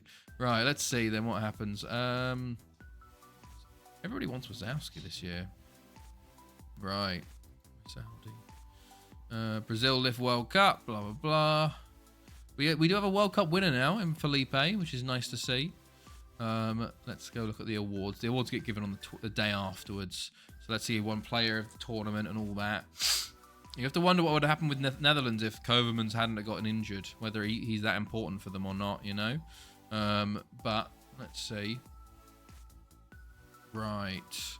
De Carlos goes to Benfica. Right. Alex named as best player. Okay, interesting. Alex named a best player, 5 goals in 5 appearances and 2 assists. Lvov comes second with 6 goals and 4 assists in 2 appearances, in 7 appearances. I think that's better. And then Dunga, third, 3 goals, 3 assists in 6 appearances. Best goalkeeper goes to Stefan Svard of Sweden with 4 appearances, 3 clean sheets, and only 1 conceded. Wow, okay.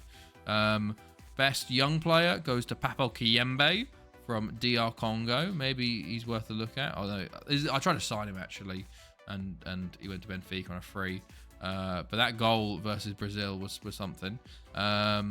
Dream team goes. We got Svard in goal, Semenov, Felipe, our boy, Paulo Sergio, Itamar, Lima, Lockwood, Reese, Alex, and Vinicius up top. Then Doswell on the bench, Brankovic, Hutchings, Picciolo, Fisher. Interesting. Right, and then I think, was that it? Golden Boot goes to Vinicius, 6 goals in 6 games. Less games than Lvov, who had 6 in 7, and then Picciolo, who had 5 in 4. So there you go. But I think that's it. Let's put it off. It's going to go back to QPR for another year. We're going to be back Thursday, I think, or Thursday or Saturday, depending on how things go this week, for the new season with Thanethi. We're our 14th season now. Yeah, I think 14th season. We are with the new 4-2-3-1 wide DM. Let's see how things go. Who knows? Who knows whether it will be a success or not, but let's see. But yes, hopefully you have a good evening and good week. And I'll see all of you next time. Have a good one, everybody. And I'll see all of you later. Thank you for the stream, everybody.